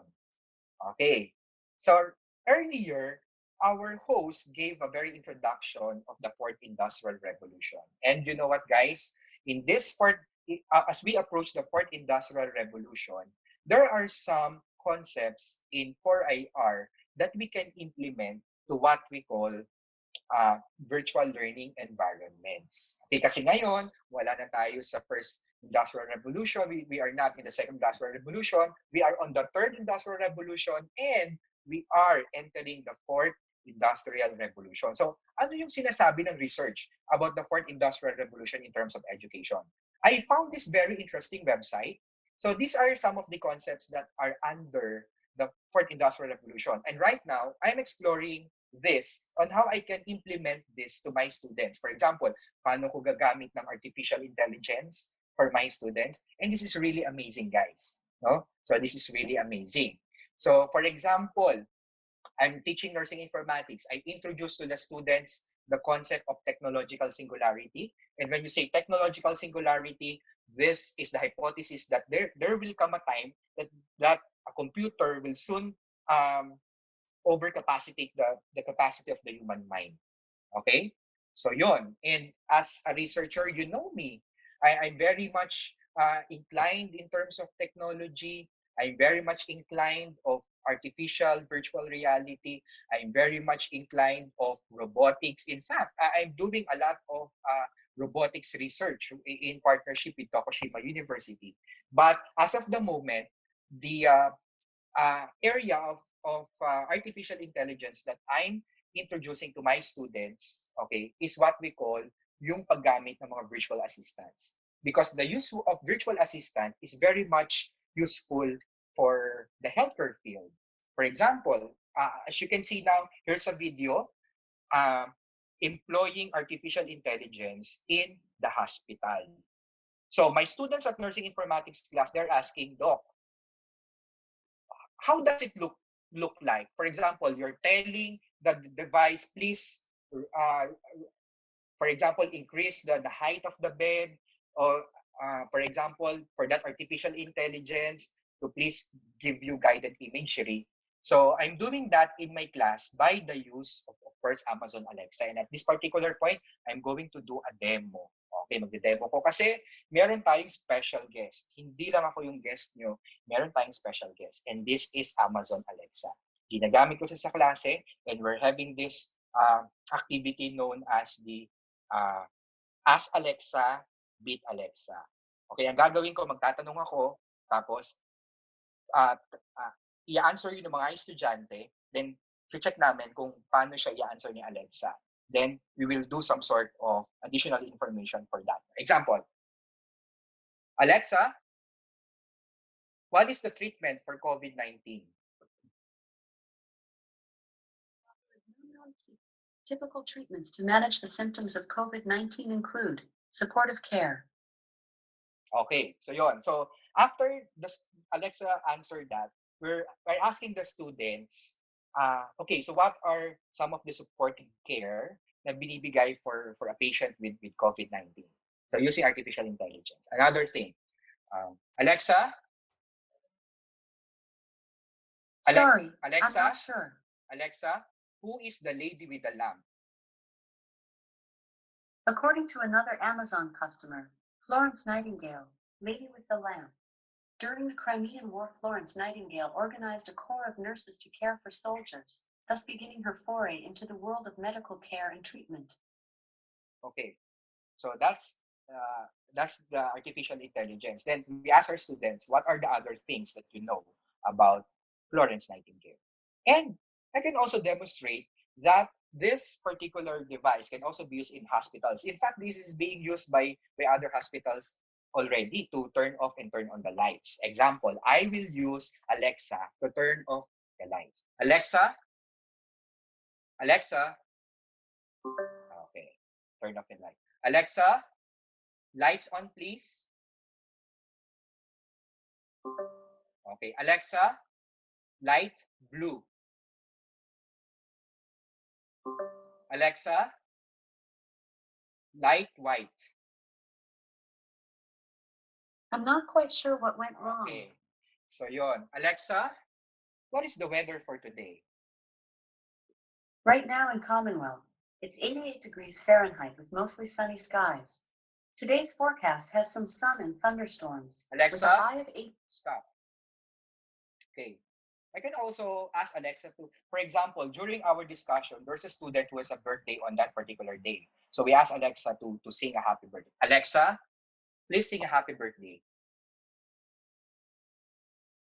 Okay, let's do this. 1, 2, 3. Happy birthday to you. Happy Alexa, birthday. Stop. Okay. So actually, as a researcher, that's my line of research at the moment. We're actually exploring on how we can use artificial intelligence in the future hospitals to automate some of the things now, yung mga useful things that nurses are using right now. But in terms of instruction, Okay, so these we're are going to have some Alexa. music. Okay, these are the Lights on. other applications that we're using for my class. For example, you know TikTok. We're using TikTok to teach my nursing students on how to Okay, so we're properly going to have some place music.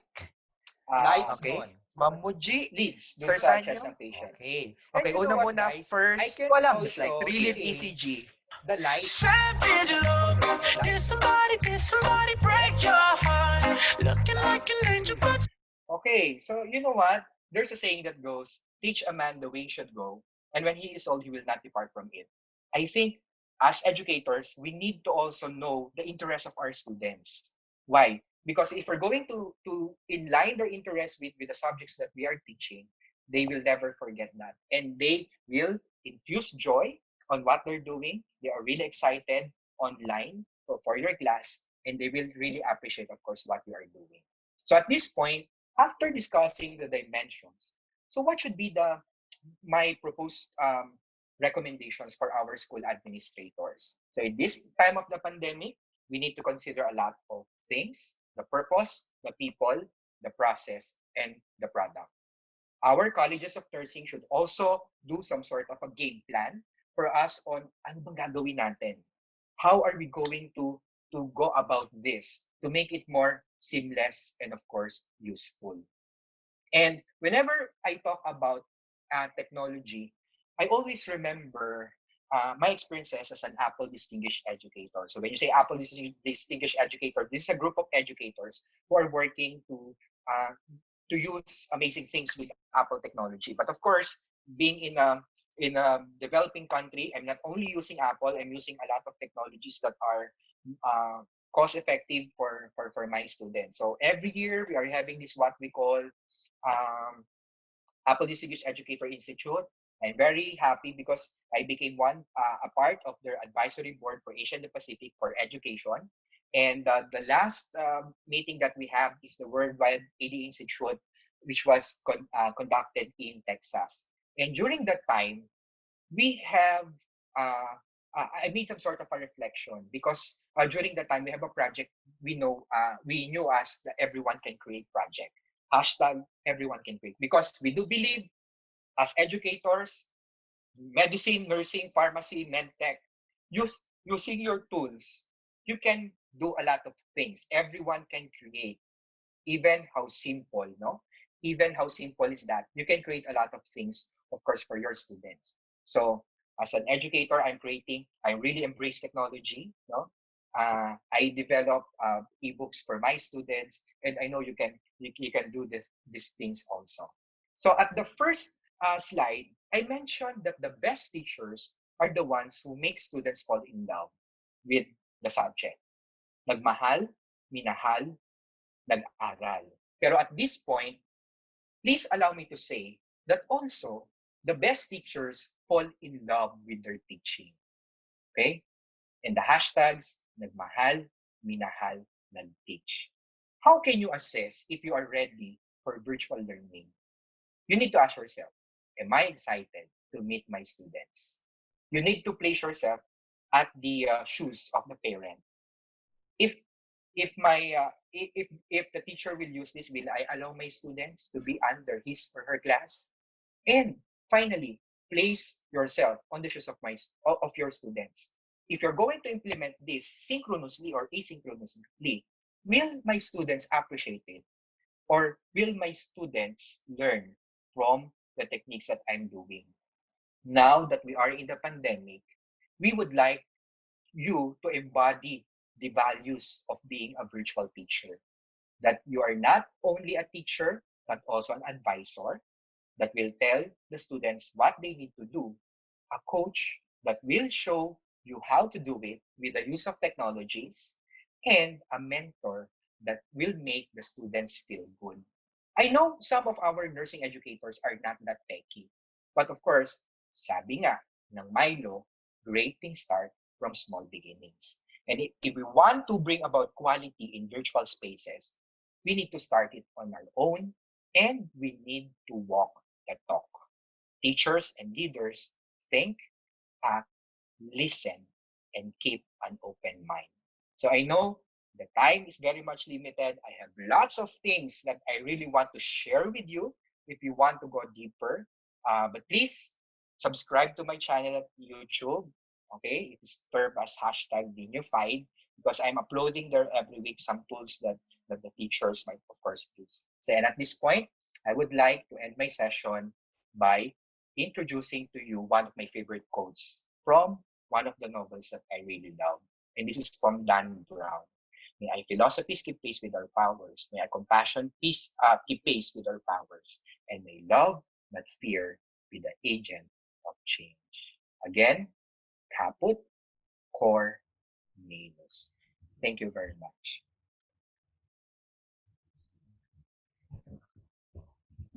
Thank you very much, Dr. Michael Joseph Dino. Can we give him a virtual clap? Okay. So, portion, we have one question, but I would like to probably give my insight and probably also ask a question, Dr. Dino. Yes. Yeah. Um, Thank you very much for the very insightful discussion. No, it's very relevant now that we are on a very unprecedented time. No, unprecedented. What's this? Ang sabi ko nga, this would probably, hopefully, this happens only once in our lifetime. Huwag na sanang maulit ito. Baka hindi na natin kayanin. Yeah, actually, yeah, ang tawag ni Dr. Nimenso kasi dito sa time natin is the immediate post-COVID, no? Post-COVID era. Sabi niya, pag nakita na daw yung vaccine, saka na daw yung sinasabi nila na post-COVID era. So, until wala pang vaccine, we are on the post-COVID, immediate post-COVID era. Okay? And this poses as a great challenge not only to teachers, but also to students, no? Itong panahon na to. To the teacher, yun nga sinabi mo, and you mentioned it very well, okay? You discuss it very clearly. It's very ano to, the challenge to engage our students is is very pressing eh, di ba? Sabi mo nga eh, kung ngang face-to-face na naka-physical classroom tayo eh, hirap i-engage yung mga estudyante, eh di lalo na ngayon. Na habang nagsasalita tayo kung ano kinakalikot nila doon sa tabi, no? They are thinking on other things. What caught me was really yung sinabi mo, how to make the students fall in love with the subject. Okay? Kung meron kang Sharon Cuneta effect, dapat tayong mga teacher, ang goal natin is the Joey Albert effect. Nakakantahin ng mga estudyante yung subject mo, sasabihin sa'yo, ikaw lang ang mamahalin. O yan, o di ba? Meron na din akong Joey Albert effect, di ba? So yun yung sa teacher, di ba? Yung sa estudyante naman is basically kasi nakikita ko yung commitment ng estudyante dapat malakas din eh, 'di ba? Kasi pag nasa bahay ka, pag nakaharap ka sa computer mo o nakaharap ka sa Android mo, ang dami talagang distraction eh, 'di ba? So dapat on the part of the student ang ma-develop nila yung Rosel Nava effect. Ano yun? Kanta ni Rosel, dahil mahal na mahal kita. O yan, 'di ba? So talagang ang attention niya nasa iyo lang, no? So it reminds me of hindi ko alam kung anong kwento ito, but sabi nila professors are professors are just like we are facilitators of learning, and we bring our students to the fountain of wisdom, di ba? Now, kung ano ang gagawin niya pag nasa harapan na siya ng fountain of wisdom, bahala siya. Probably some of our students would just want to have a taste of what we will be offering to them. Some of them would just probably have a handful of the water, okay, a handful of the wisdom, but some of them would probably be parang too thirsty to gulp in a lot, no? So talagang iinom sila ng napakarami. At ang role natin eh hindi para utusan sila kung anong gagawin nila. Basta nandun sila sa tubig, bahala silang gawin, no? Napakadami mong minention ng mga softwares. Sabi ko, ang grabe, ang yaman ng Olfu. Grabe, ang dami yung software. But I highlighted the importance of administration, no, and university school support dito sa panahon na ito. Noon ang support lang basically you have a good whiteboard, you have a good LCD projector, okay na yun. Okay, kaya mo na. Pero ngayon ang dami mo talagang kakailanganin na technical support. Ang tanong ko basically, yung iba doon, nadadaanan ko lang, pero alam mo, pag matanda ka na, sorry puti na yung buhok ko eh. Okay? Pag matanda ka na, nakakapagod pag-aralan yung mga yan eh. Ang dami nun eh. Pero saka sa estudyante, no, at kung ang dami nilang aaralin na ginagamit ng teachers nila, napakahirap. Pero implication lang para sa amin. Halimbawa ako, para mag-prepare ako, August yung pasokan namin, gaano katagal bago na-familiarize kayo dun sa mga platforms, ibang platforms na sinabi mo. Kasi pag sinabi mo, it took you 2 years, parang my God, 2 years pa lang nakabinbin ang dignidad ko habang ako ay nagkaklase. That's for the learning management system. Hinahanap ko kung saan ko pipindutin yung mga bagay-bagay. Natuwa nga ako dahil kahapon nag-practice pa tayo, di ba? So kanina nag-practice tayo. Parati ko kasi sinasabi sa mga co-faculty ko, kailangan talaga ng rehearsal kasi hindi ito familiar sa atin. Sabi nga, we are navigating an uncharted territory. Okay? So, yes. Yung basic tips, papaano na ang akin nga lang, ma-familiarize eh. Hindi na maging proficient or maging expert. Wag na muna si Benner. Hayaan na muna natin si Benner. Yung familiarity lang with the use of these LMS, of these learning softwares na mga nabanggit mo. Ano yung mga practical tips? Okay, so thank you very much for that Miss Universe question. Okay, Doc Gil, that's a very a good question. You know what? A lot of educational leaders are giving us very good ideas on what we are doing right now. For example, according to I think it's from Paco, a leader from Paco mentioned something that we are flying the plane as we are building the plane as we fly them. So meaning, nakasakay na tayo sa aeroplano, lumilipad na tayo, then binibuild pa lang natin yung plane. So right at this particular pandemic, so I think one of the best things that I can recommend to our teachers would be to start already. Because you cannot accomplish things if at the first place, hindi mo pa sisimulan na explore yung mga bagay-bagay na yan. And for most of our faculty, for example, sometimes we introduced this 2 weeks ago lang, pero I'm very much happy kasi a lot of them are using those technologies right now. So, kung ba familiarization on that particular technology and being a researcher, I think the solution for that can be read from the universal theory of acceptance and use of technology. So according to that particular theory, the universal theory of acceptance and use of technology, behavioral intention to use a certain technology will depend on several things. Number one, effort expectancy. Kailangan user-friendly. Eh lahat naman ng share ko sa inyo mga user-friendly naman yan. Number two, effort expectancy.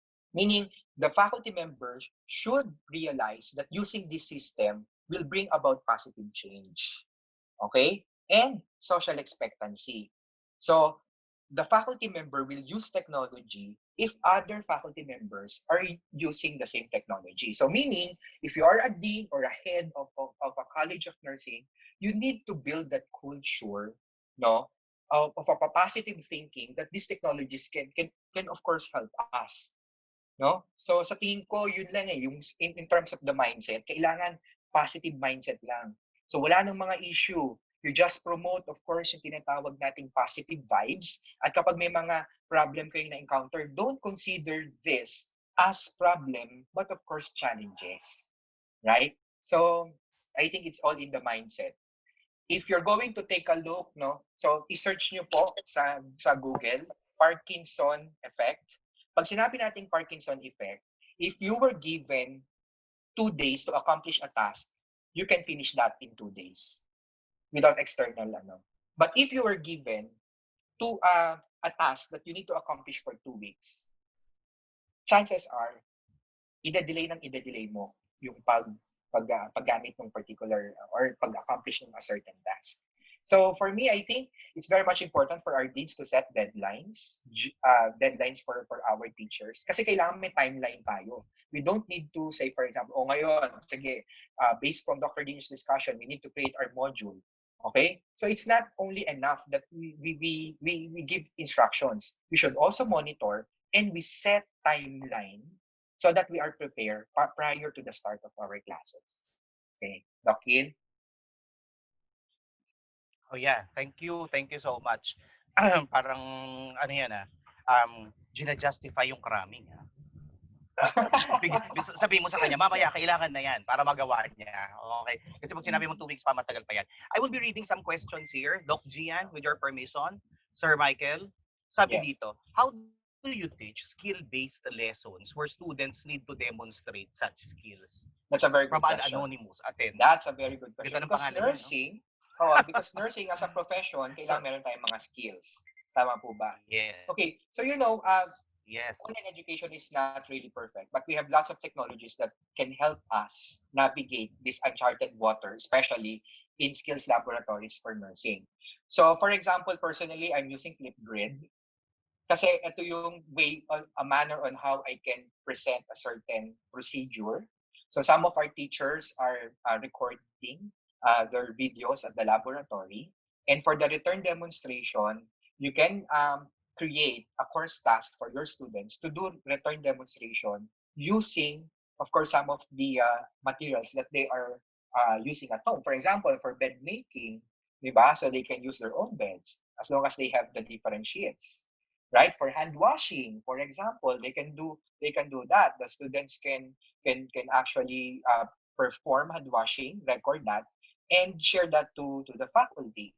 For example, in our College of Medicine, so for the surgery, di ba, meron yung So meron yung suturing. So the students are demonstrating suturing, okay, and submitting that to the teachers using yung tinatawag namin mga laboratory packets. Kasi meron kasing mga instances na, for example, they don't have resources for their own particular homes. Maybe your colleges of nursing can plan on how you can create yung tinatawag nating laboratory packets that we can send to the students at their homes, and they can demonstrate a nursing procedure using those gadgets and yung mga materials na meron sila doon sa bahay. Okay? So we have some limitations, but of course, we have no other choices. We really need to embrace the use of technology. And I want our laboratory teachers to explore the use of Flipgrid kasi this is very much important especially kapag mga medical procedures. Yeah. Okay. Thank you so much. Hindi ko alam kung may makakasagot itong tanong na to. Sabi niya, I heard that some schools are conducting a return demonstration on their skills lab. What can you say about that? Baka Ah, naman po ano na sila, low risk yes, na sila. return demonstration in terms of the videos that the students can upload. Okay, kasi for example, if you're going to do return demonstration synchronously, so it will require a lot of data and individual students. And for example, for one Parang section, we have sinasabi niya. 25 students. Diba? Okay, so the best way would be yung we employ what we call yung elevator pitches, for example. So we can instruct our students to create elevator pitches for the nursing procedures, and the students can just upload that to send that to their faculty members, and that will serve as the demonstration, the return demonstration for that part. And in terms of the return demonstration, di ba, during in-person classes, we have knowledge, skills, and attitude. So one of the limitations of online learning would be there are some instances that we cannot really assess skills for that particular matter, but this will be replaced by some elements such as critical thinking, reasoning, and case analysis.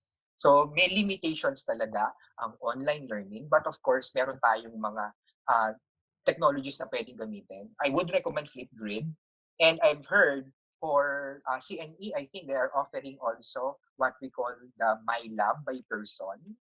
And somehow it can augment the lack of physical presence of students in the laboratories. Our College of Nursing is using My Lab nursing for person for our laboratory as well. Pero Doc Michael, Ma'am Cherry, siguro ikaw din ano ito. Ang assumption ko dito, ang tanong niya return demonstration on their skills lab.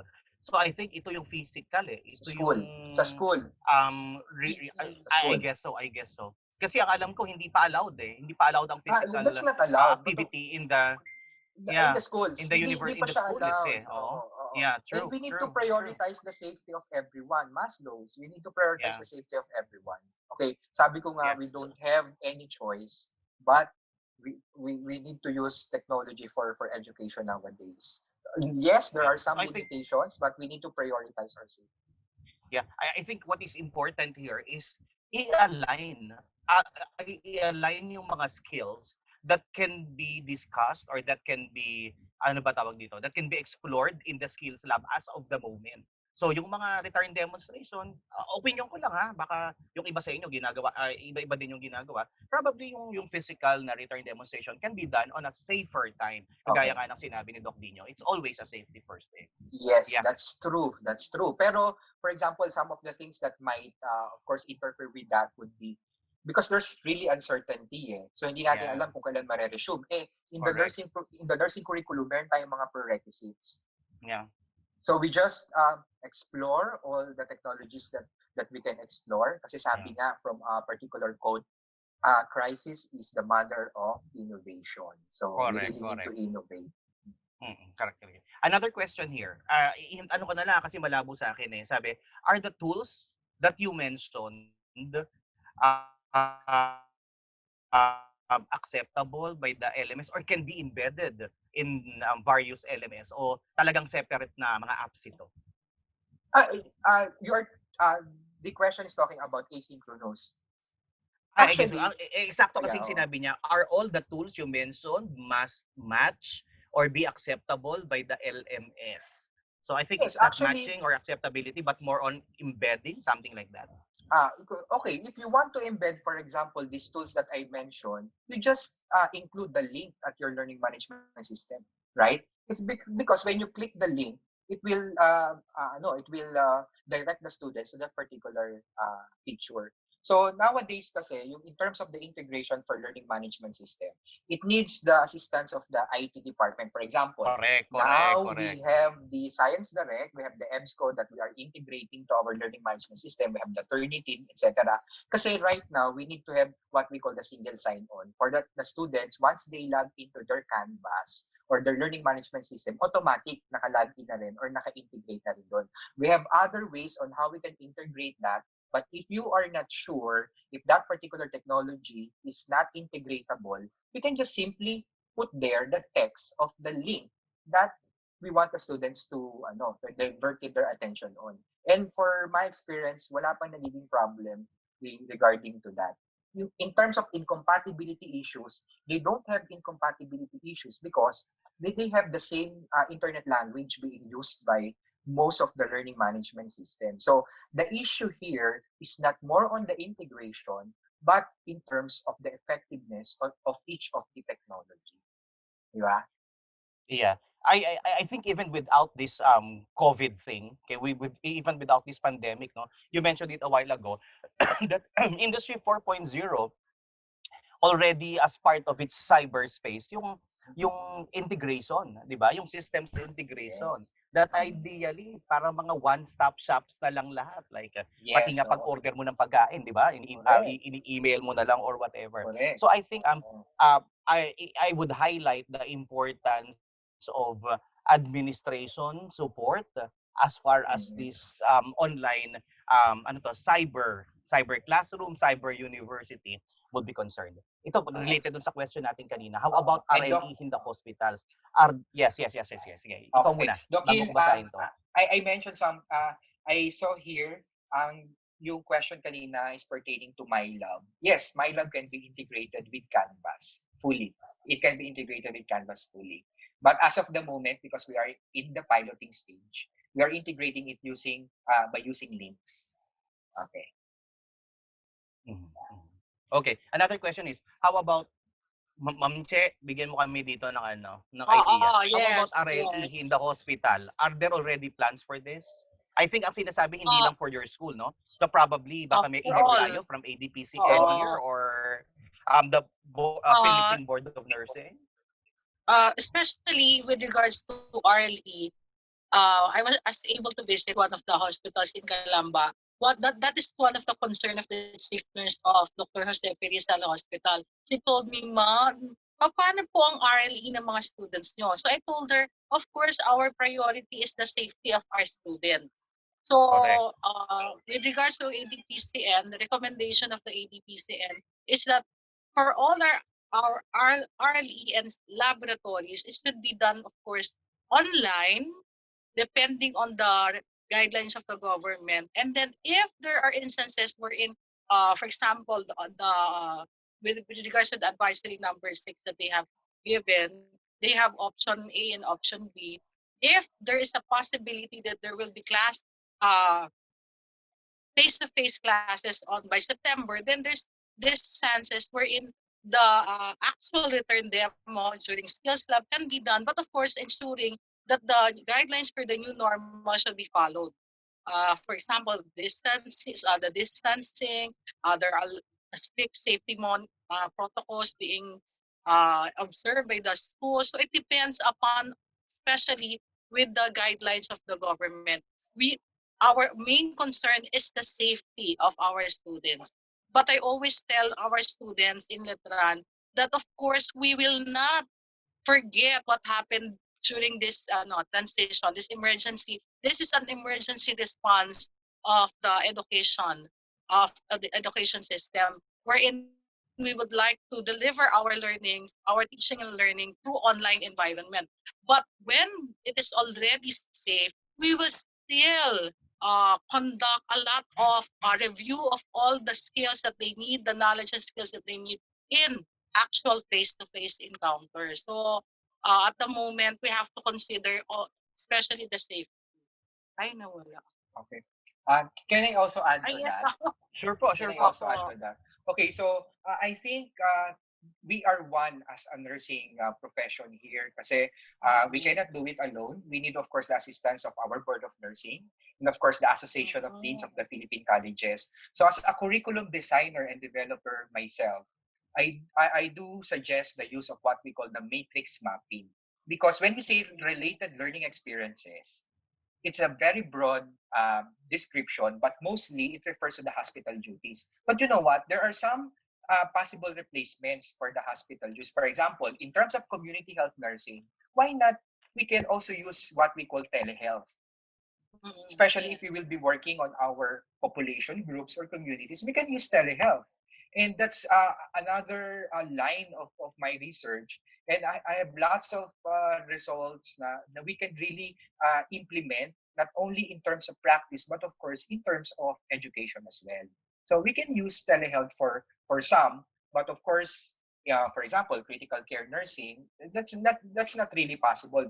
Maybe we can start with the theoretical first, conceptual, to make it safe for our students. Then later on, we can also develop uh, a reintegration plan together with the Philippine Nurses Association, Association of Deans of the Philippine Colleges of Nursing, and other related stakeholders. Kasi for me, I think right now, we should be planning what would be the possible events and ano pa yung plan natin in terms of reintegration because of the things that were, for example, naapektuhan on this kind of the pandemic. So for example, a good example is our university. We have what we call the curriculum recalibration already. We have a plan if the students, for example, will not resume classes by first semester. We also have a plan if classes will not resume by second semester. We also have a plan if classes will resume by next year na. And we also have a plan if classes will not resume by next year. So I think curriculum recalibration would be very important. Matrix mapping and reintegration plan for the whole nursing education community in the Philippines would be some of my recommendations. And we cannot do it alone. We should have we need to unite as a nursing profession in the Philippines for us to be able to go about the solutions for this kind of the pandemic. Yeah, and as they say, it takes a village to raise a child. It would also take a Yes, village to raise nurses, 'di ba? Hindi pwedeng isang sector lang. So I think, I mean, o Gian, nasa PNA tayo. Siguro dapat tingnan na rin natin yung ano. Challenge ito sa atin kung paano pagsasama-samahin ang lahat ng mga stakeholders na 'yan para mapag-usapan kasi parents, a lot of parents are already planning, for example, not to enroll their kids kasi nga natatakot sa RLE. In the States, parang may lumabas na issue before. If a student catches the COVID, okay, catches the COVID-19, because he was made, or he was made to report to school physically, who will be responsible? Would it be the university? Would it be the parents? Would it be the lookout of the students? So madaming mga issues. At kagaya nga na sinasabi natin, uncharted waters ito. So kailangan madami pa talaga tayong i-chart para correct. mabawasan yung uncharted areas na to. But I know that the uncertainty is basically making us all anxious. Okay? Another question here, pero related pa din doon sa pinag-uusapan natin eh. Because of the because of the limitations of technology in delivering skills-based content, do you think this might have significant implications on preparing the students for licensure exam and later on for the world of work as professional nurses? How do we address this long-term issue? Okay, very good. Very good. That's a very good question. This You is know from what I Emilson Vibar. Yes, you know what? I really love talking to nurses because they have very good in terms of critical thinking. So with that, you know what? If we're going, so this is my personal point of view as a nurse, no. So it will not encompass. Of course, sabi nga dun sa palabas, this not represents the network, etc. Ganon. So this is my personal this is my personal point. So if we're going to take a look at our other country counterparts, Philippines is only one of the few countries who really have this what we call schedule in their board examination, right? Tayo lang yung mahilig, for example, na we have this schedule, magtitake ng board exam, we need to have the students at a certain site to take the paper and pencil exam, etc. But I think we need to level up at this point because the pandemic will tell us that we should embrace technology in terms of the nurses licensure examination. Why not we adapt the best practice of having a computerized based exams, that instead of scheduling this as a grand, for example, from Luzon, Visayas, Mindanao, why not create this particular model that we will be having test centers that they are ready, for example, 24/7, then the students can just apply online and take the exam at their particular pace. Diba? Just like what we are doing in NCLEX. For example, if you are applying for TOEFL, if you are applying for for English exam and for NCLEX. So what the students are doing is what our graduates are doing is meron ng mga testing centers. So I think right time na para ma-create natin yung mga testing centers na yon. Then instead of having this set of exams, every board exams, we created na a bank that will somehow na based on the test blueprint. Tapos makita natin kung ano ba yung norm, no? Nung mga examination. So, for example, nagkaroon ng changes in terms of the nursing practice, pwede nating palitan yun. For example, ano ba at this point yung standard ng passing for this particular moment. So, I think for licensure examination, it's now time for us to rethink offering yung mga licensure examinations through the use of testing centers and not the one-time, big-time, two-day na schedule na wherein all those graduates are going to specific test sites. Kasi we can save a lot of money for that.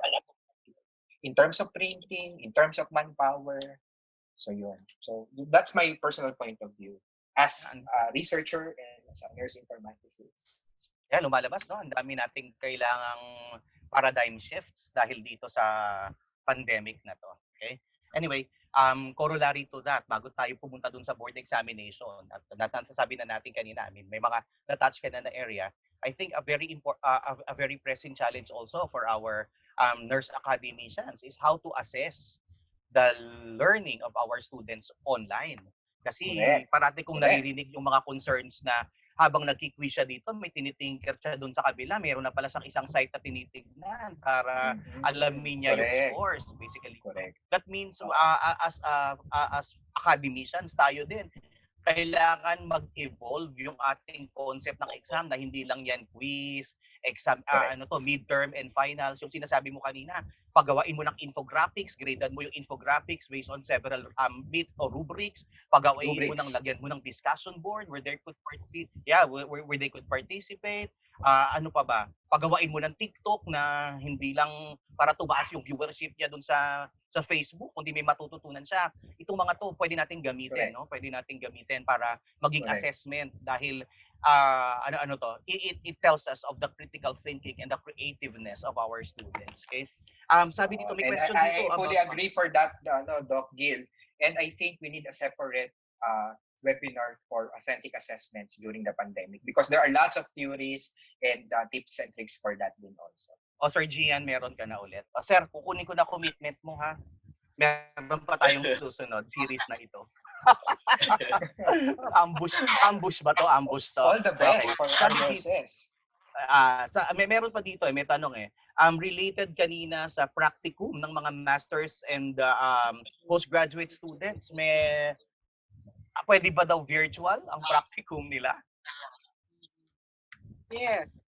For the practicum. Yung mga pastoral, mga postgraduate students natin, pwede bang ang practicum ay online din? Siguro kailangan i-review yung yung competency. Yeah. Very good. So that's exactly what I'm about. Another concern. So you need to check your intended learning outcomes. Kasi it really depends on the intended learning outcomes. Yeah. If on the mainstreaming, you need to be physically there. Correct. Pero if ang intended learning outcome mo is to come up with the model of leadership, maybe that can be done through virtual also. Yeah, kasi for graduates, it really depends. Yeah, this is from Weng Villarama. Because of this pandemic, we have no choice but to replace human interaction with online development of skills because they do not go to the bedside. This might lead nurses who will graduate missing one of the most important qualities of a good nurse, that is compassion. How can the use of technology to help students develop this quality? How can we ensure that our students would not be the next? Baka mamaya ang gagawin lang nila. Yun lang talaga yung gagawin. Yeah. Yes, and these are Michael. actually, yeah, common content on some of the discussions. Kasi for example, I saw a discussion trend online. Will you be willing to be under this particular doctor who were trained online or virtually? Diba? So something like that. So in the context of nursing, I Yes po. think we also have the same idea. We also have the same idea for that. But from my own point of view, we don't assume at the moment that these students will graduate the rest of their, no, no, I mean, they will complete the rest of the requirements for the BSN using the online. So sabi nga nung iba, sometimes we need to cross the bridge when we get there. Right? So, dito pumapasok yung role ng research in terms of the evidence-based and data-driven practice. I think we should do some sort of pilot testing. We should do some sort of literature synthesis on how we can go about to make our decisions evidence-based and data-driven. So, pero as of the moment, I think a very good practice would be to change our mindset to a positive one. So since hindi pa natin alam, uncertain pa ang pwedeng mangyari in the future, what we can do is to engage ourselves into several studies or do literature reviews on what would be the previously effective ways on how we can equate, if not replace, those physical in-person contacts with our students. Yeah, I agree with you. In fact, um, ang bilis na parang natakpan nung fire, Fourth Industrial Revolution. Ang Correct. sinusulong na ngayon is Society 5.0. At ano yung Society 5.0? Society 5.0 is a society that merges technology with ano to, with human senses, yung sinasabi nila na hindi ka lang nakikipag-communicate, for example dito na parang walang affect, no, kailangan affective ka pa din kahit na nakikipag-communicate ka na. And how can we maintain a humane society despite the proliferation of all this digital technology? Correct. Sir Gilmore, I Yes. would like to answer pa. I would Yes, like to share something. sige Kasi, po. of course, within the academe, I have observed that, of course, this is online education is new in the Philippines. However, we have to remember that of the first world countries like the US, the Europe, and Australia, they have been using online education already in nursing and even in the medical profession. So, I was able to check that there are also online accreditation organizations that check the quality of online education, like Quality Matters, the Teaching Learning Consortium. So these are accrediting organizations like ISO, wherein they can check what are the quality or what are the rubrics that can be measured in order for us to be able to provide quality in online education. So if you will be able to check their website, they have a list of what are important for online education, so that the websites are Quality Matters, Teaching Learning Consortium, the Teaching Learning Government uh, website also. So these are for the educators and the administrators in nursing. Please check these websites because they have a list and they have rubrics that can guide you. Because when it comes to the content of the nursing curriculum, of course, it does not change. However, the delivery of the learning is different because we are not face to face. We are doing it online. So there are critical features like what Dr. Dino said with regards to technical concerns, like if we are going to make use of this for a certain school, for example, UST is using Blackboard. So can it be utilized by the students when they're using their own cell phones? So the smart cell phones that they're using. So can it be portable or can it be transferred to the different electronic gadgets that we have? This is very important, sir. So yun po yung how we are going to make use of it. And also there should be a technical support team, very important. Yung pong information technology team are very important at this point, also because teachers, of course, are subject matter experts, but we are not that techie, diba? Most of the teachers are not that techie. So we have to have mga webinars. They have to be taught on what are the technologies or tools that can be utilized. So ito po ay tulong-tulong po within an organization, and I believe all organizations are already preparing for it for the upcoming semesters po. So yun po yung for my insight po. Yeah. Very Eddie. well said. Very well said. Yeah. Siguro for our last two, no, yung isa babasahin ko lang naman yung isa, but the other one has a concern, no. Sabi, there are advantages and disadvantages in sharing of learning materials. For example, a recorded video lecture of a teacher online. Siguro segue yan dun sa tanong, how is data privacy considered in online teaching? I think Yes, it's a very valid concern. yes, that is a very valid concern. So you need to prep up your data privacy offices in terms of offering this one. Kasi for example, a personal example that I can share with you would be in our university. So weeks before we implement, of course, the special online summer term, meron kaming special committee that will create the netiquette, the Olfo netiquette. We called it the netiquette for OLFU students, or NFOS. So with that, we discuss some issues related to ano yung mga possible na pwede makommit ng estudyante online. And in terms of sharing information, how are we going to ensure that the safety and security of data of our students?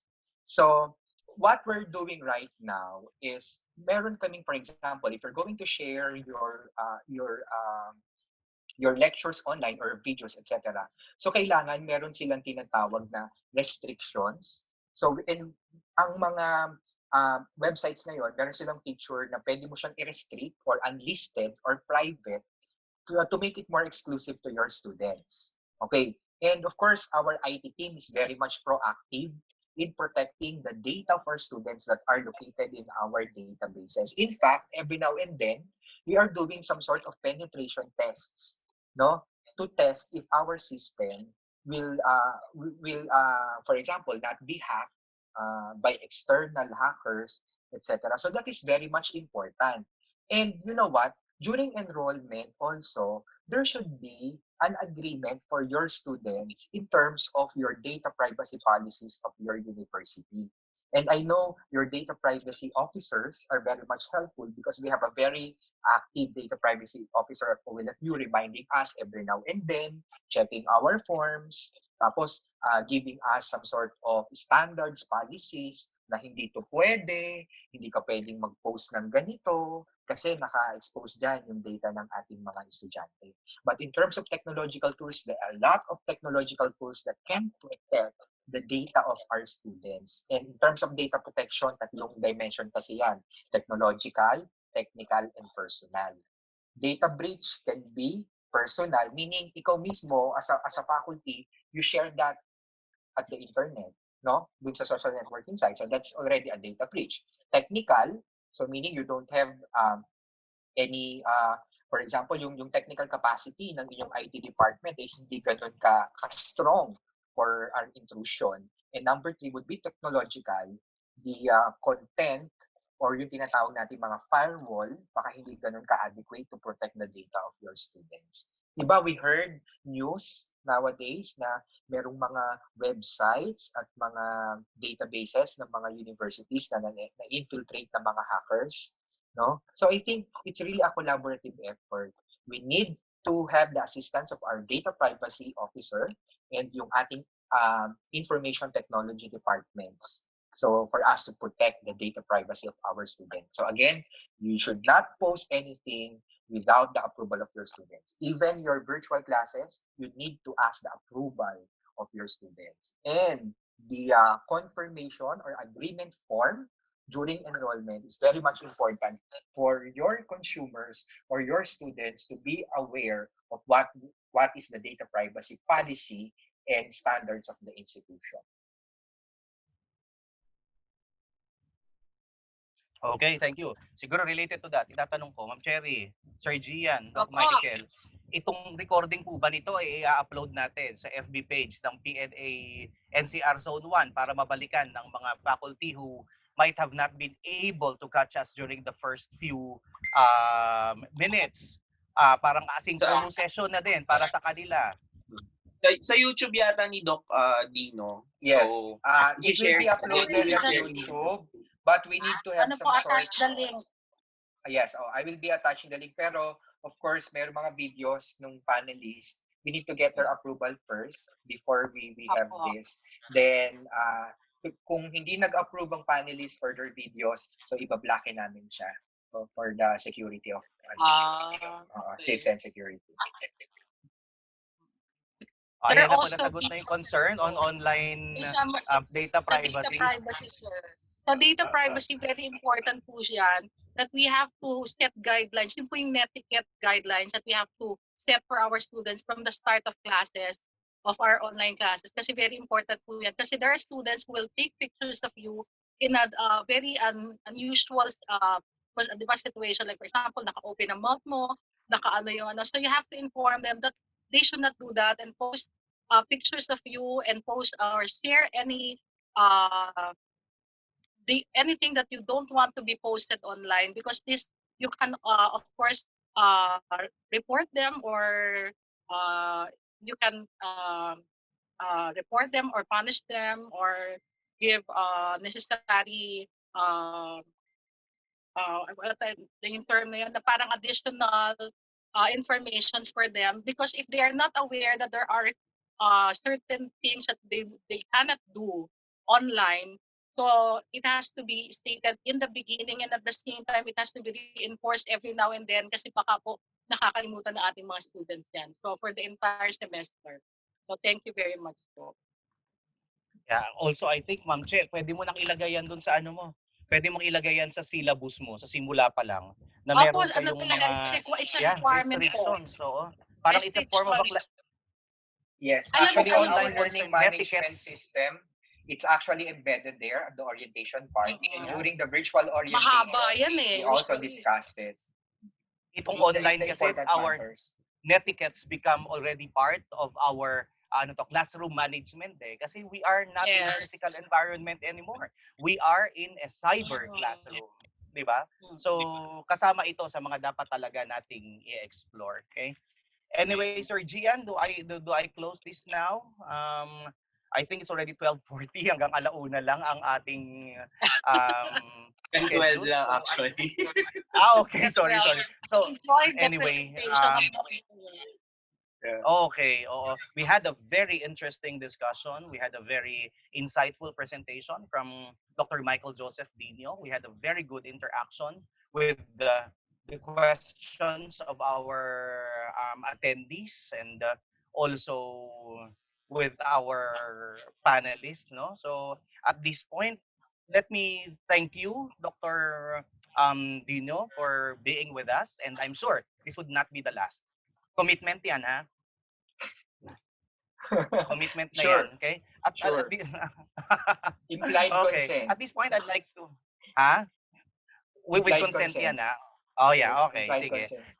Yeah, at this point, I'd like to close this with by requesting the President of PNA, NCR Zone 1 Manila Chapter President, Dr. Giancarlo Torres of the University of Santo Tomas. Hi. Good afternoon, everyone. So, first of all, we would like to thank everyone for joining this session. I know that, we are all stressed. We're all anxious about, what's coming up, especially for the academicians this coming academic year. And we are really grateful and thankful to Dr. Michael Joseph Dino for sharing your love and your passion for nursing education. And I think you are very successful for this afternoon, because at the end of this day, lahat tayo nagmahal. At mahal na mahal natin ang nursing, kaya I think we are really committed to bringing and giving the best to our students. So, I think we believe that this session really enabled, or will enable a lot of faculty members to have a change in the way we see things. We have to really look into the difference in terms of the paradigm of teaching, that we are not here primarily to just, teach and lecture things. Like sabi nga natin, malaking pagbabago yung paradigm na 80-20. So meaning, dapat importante, we need to establish our presence. We need to be creative. And there's no doubt that the nurses are really resilient. May it be in the practice, may it be in the academe. And our resilience, I think, is really tested by, adapting to the changing times, adapting to the technology that we have. Thank you very much for the very concrete examples that you have given, because I myself is currently working on the development of the courses that we have as part of our preparation, and I'm still taking down notes and I'm still learning a lot of things. And um, it's really nice to see how the outcomes, kasi I think what Dr. Dino has been mentioning is that we really need to align the outcomes. We have to have our specific program outcomes and look into the learning outcomes that we want to see. Kasi once these are all aligned, everything will follow. So we come up with the things, we come up with the programs, we come up with the activities that we will do for our students. So we have our CMO 15, which is actually our basic guide in the development of the curriculum. It's a very good reference, available online.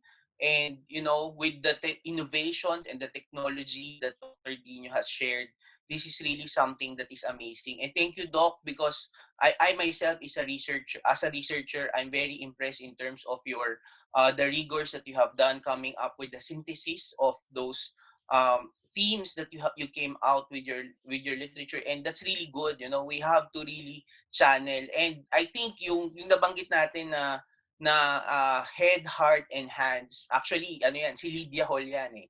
So, as a theorist, I think as a nurse, we really need to highlight on, engaging our students, not just mentally, but we also have to give joy. And yun nga, sabi natin, importante, kailangan masaya tayo sa ginagawa natin. So, as educators, kita ng estudyante natin how we deliver our course. So we need to also be joyful on what we are doing. Though we are stressed, we believe that through these activities, I like the idea of doing a bring me and just giving badges.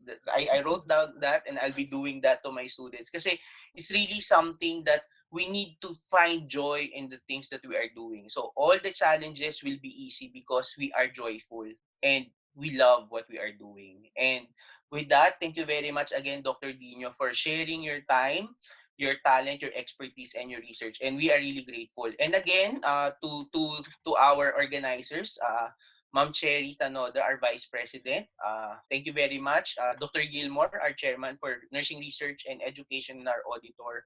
Ma'am Aleli, other officers who have been present, thank you very much for your support, and we hope to see you in our next sessions. So we will still plan, and again, parang like and subscribe yung Facebook page and YouTube ni Dr. Dino, and also for the DNA, please like and subscribe our Facebook page so that you can be posted and keep posted and updated. So again, please take note that your Philippine Nurses Association, NCR Zone 1, is here to cater to the needs and to help our nurses. So we are here to promote the positive image of nursing, to promote solidarity. So like the issues that we have highlighted earlier, which is, sabi nga natin, kailangan may matching at dapat mag-usap ang academe at ang hospital. And we build on developing positive advocacies for nurses. And I think developing advocacy, this could be one advocacy that we could have, that we promote our nurses, our educators, develop better programs, better innovations for our students. So thank you very much and have a good lunch.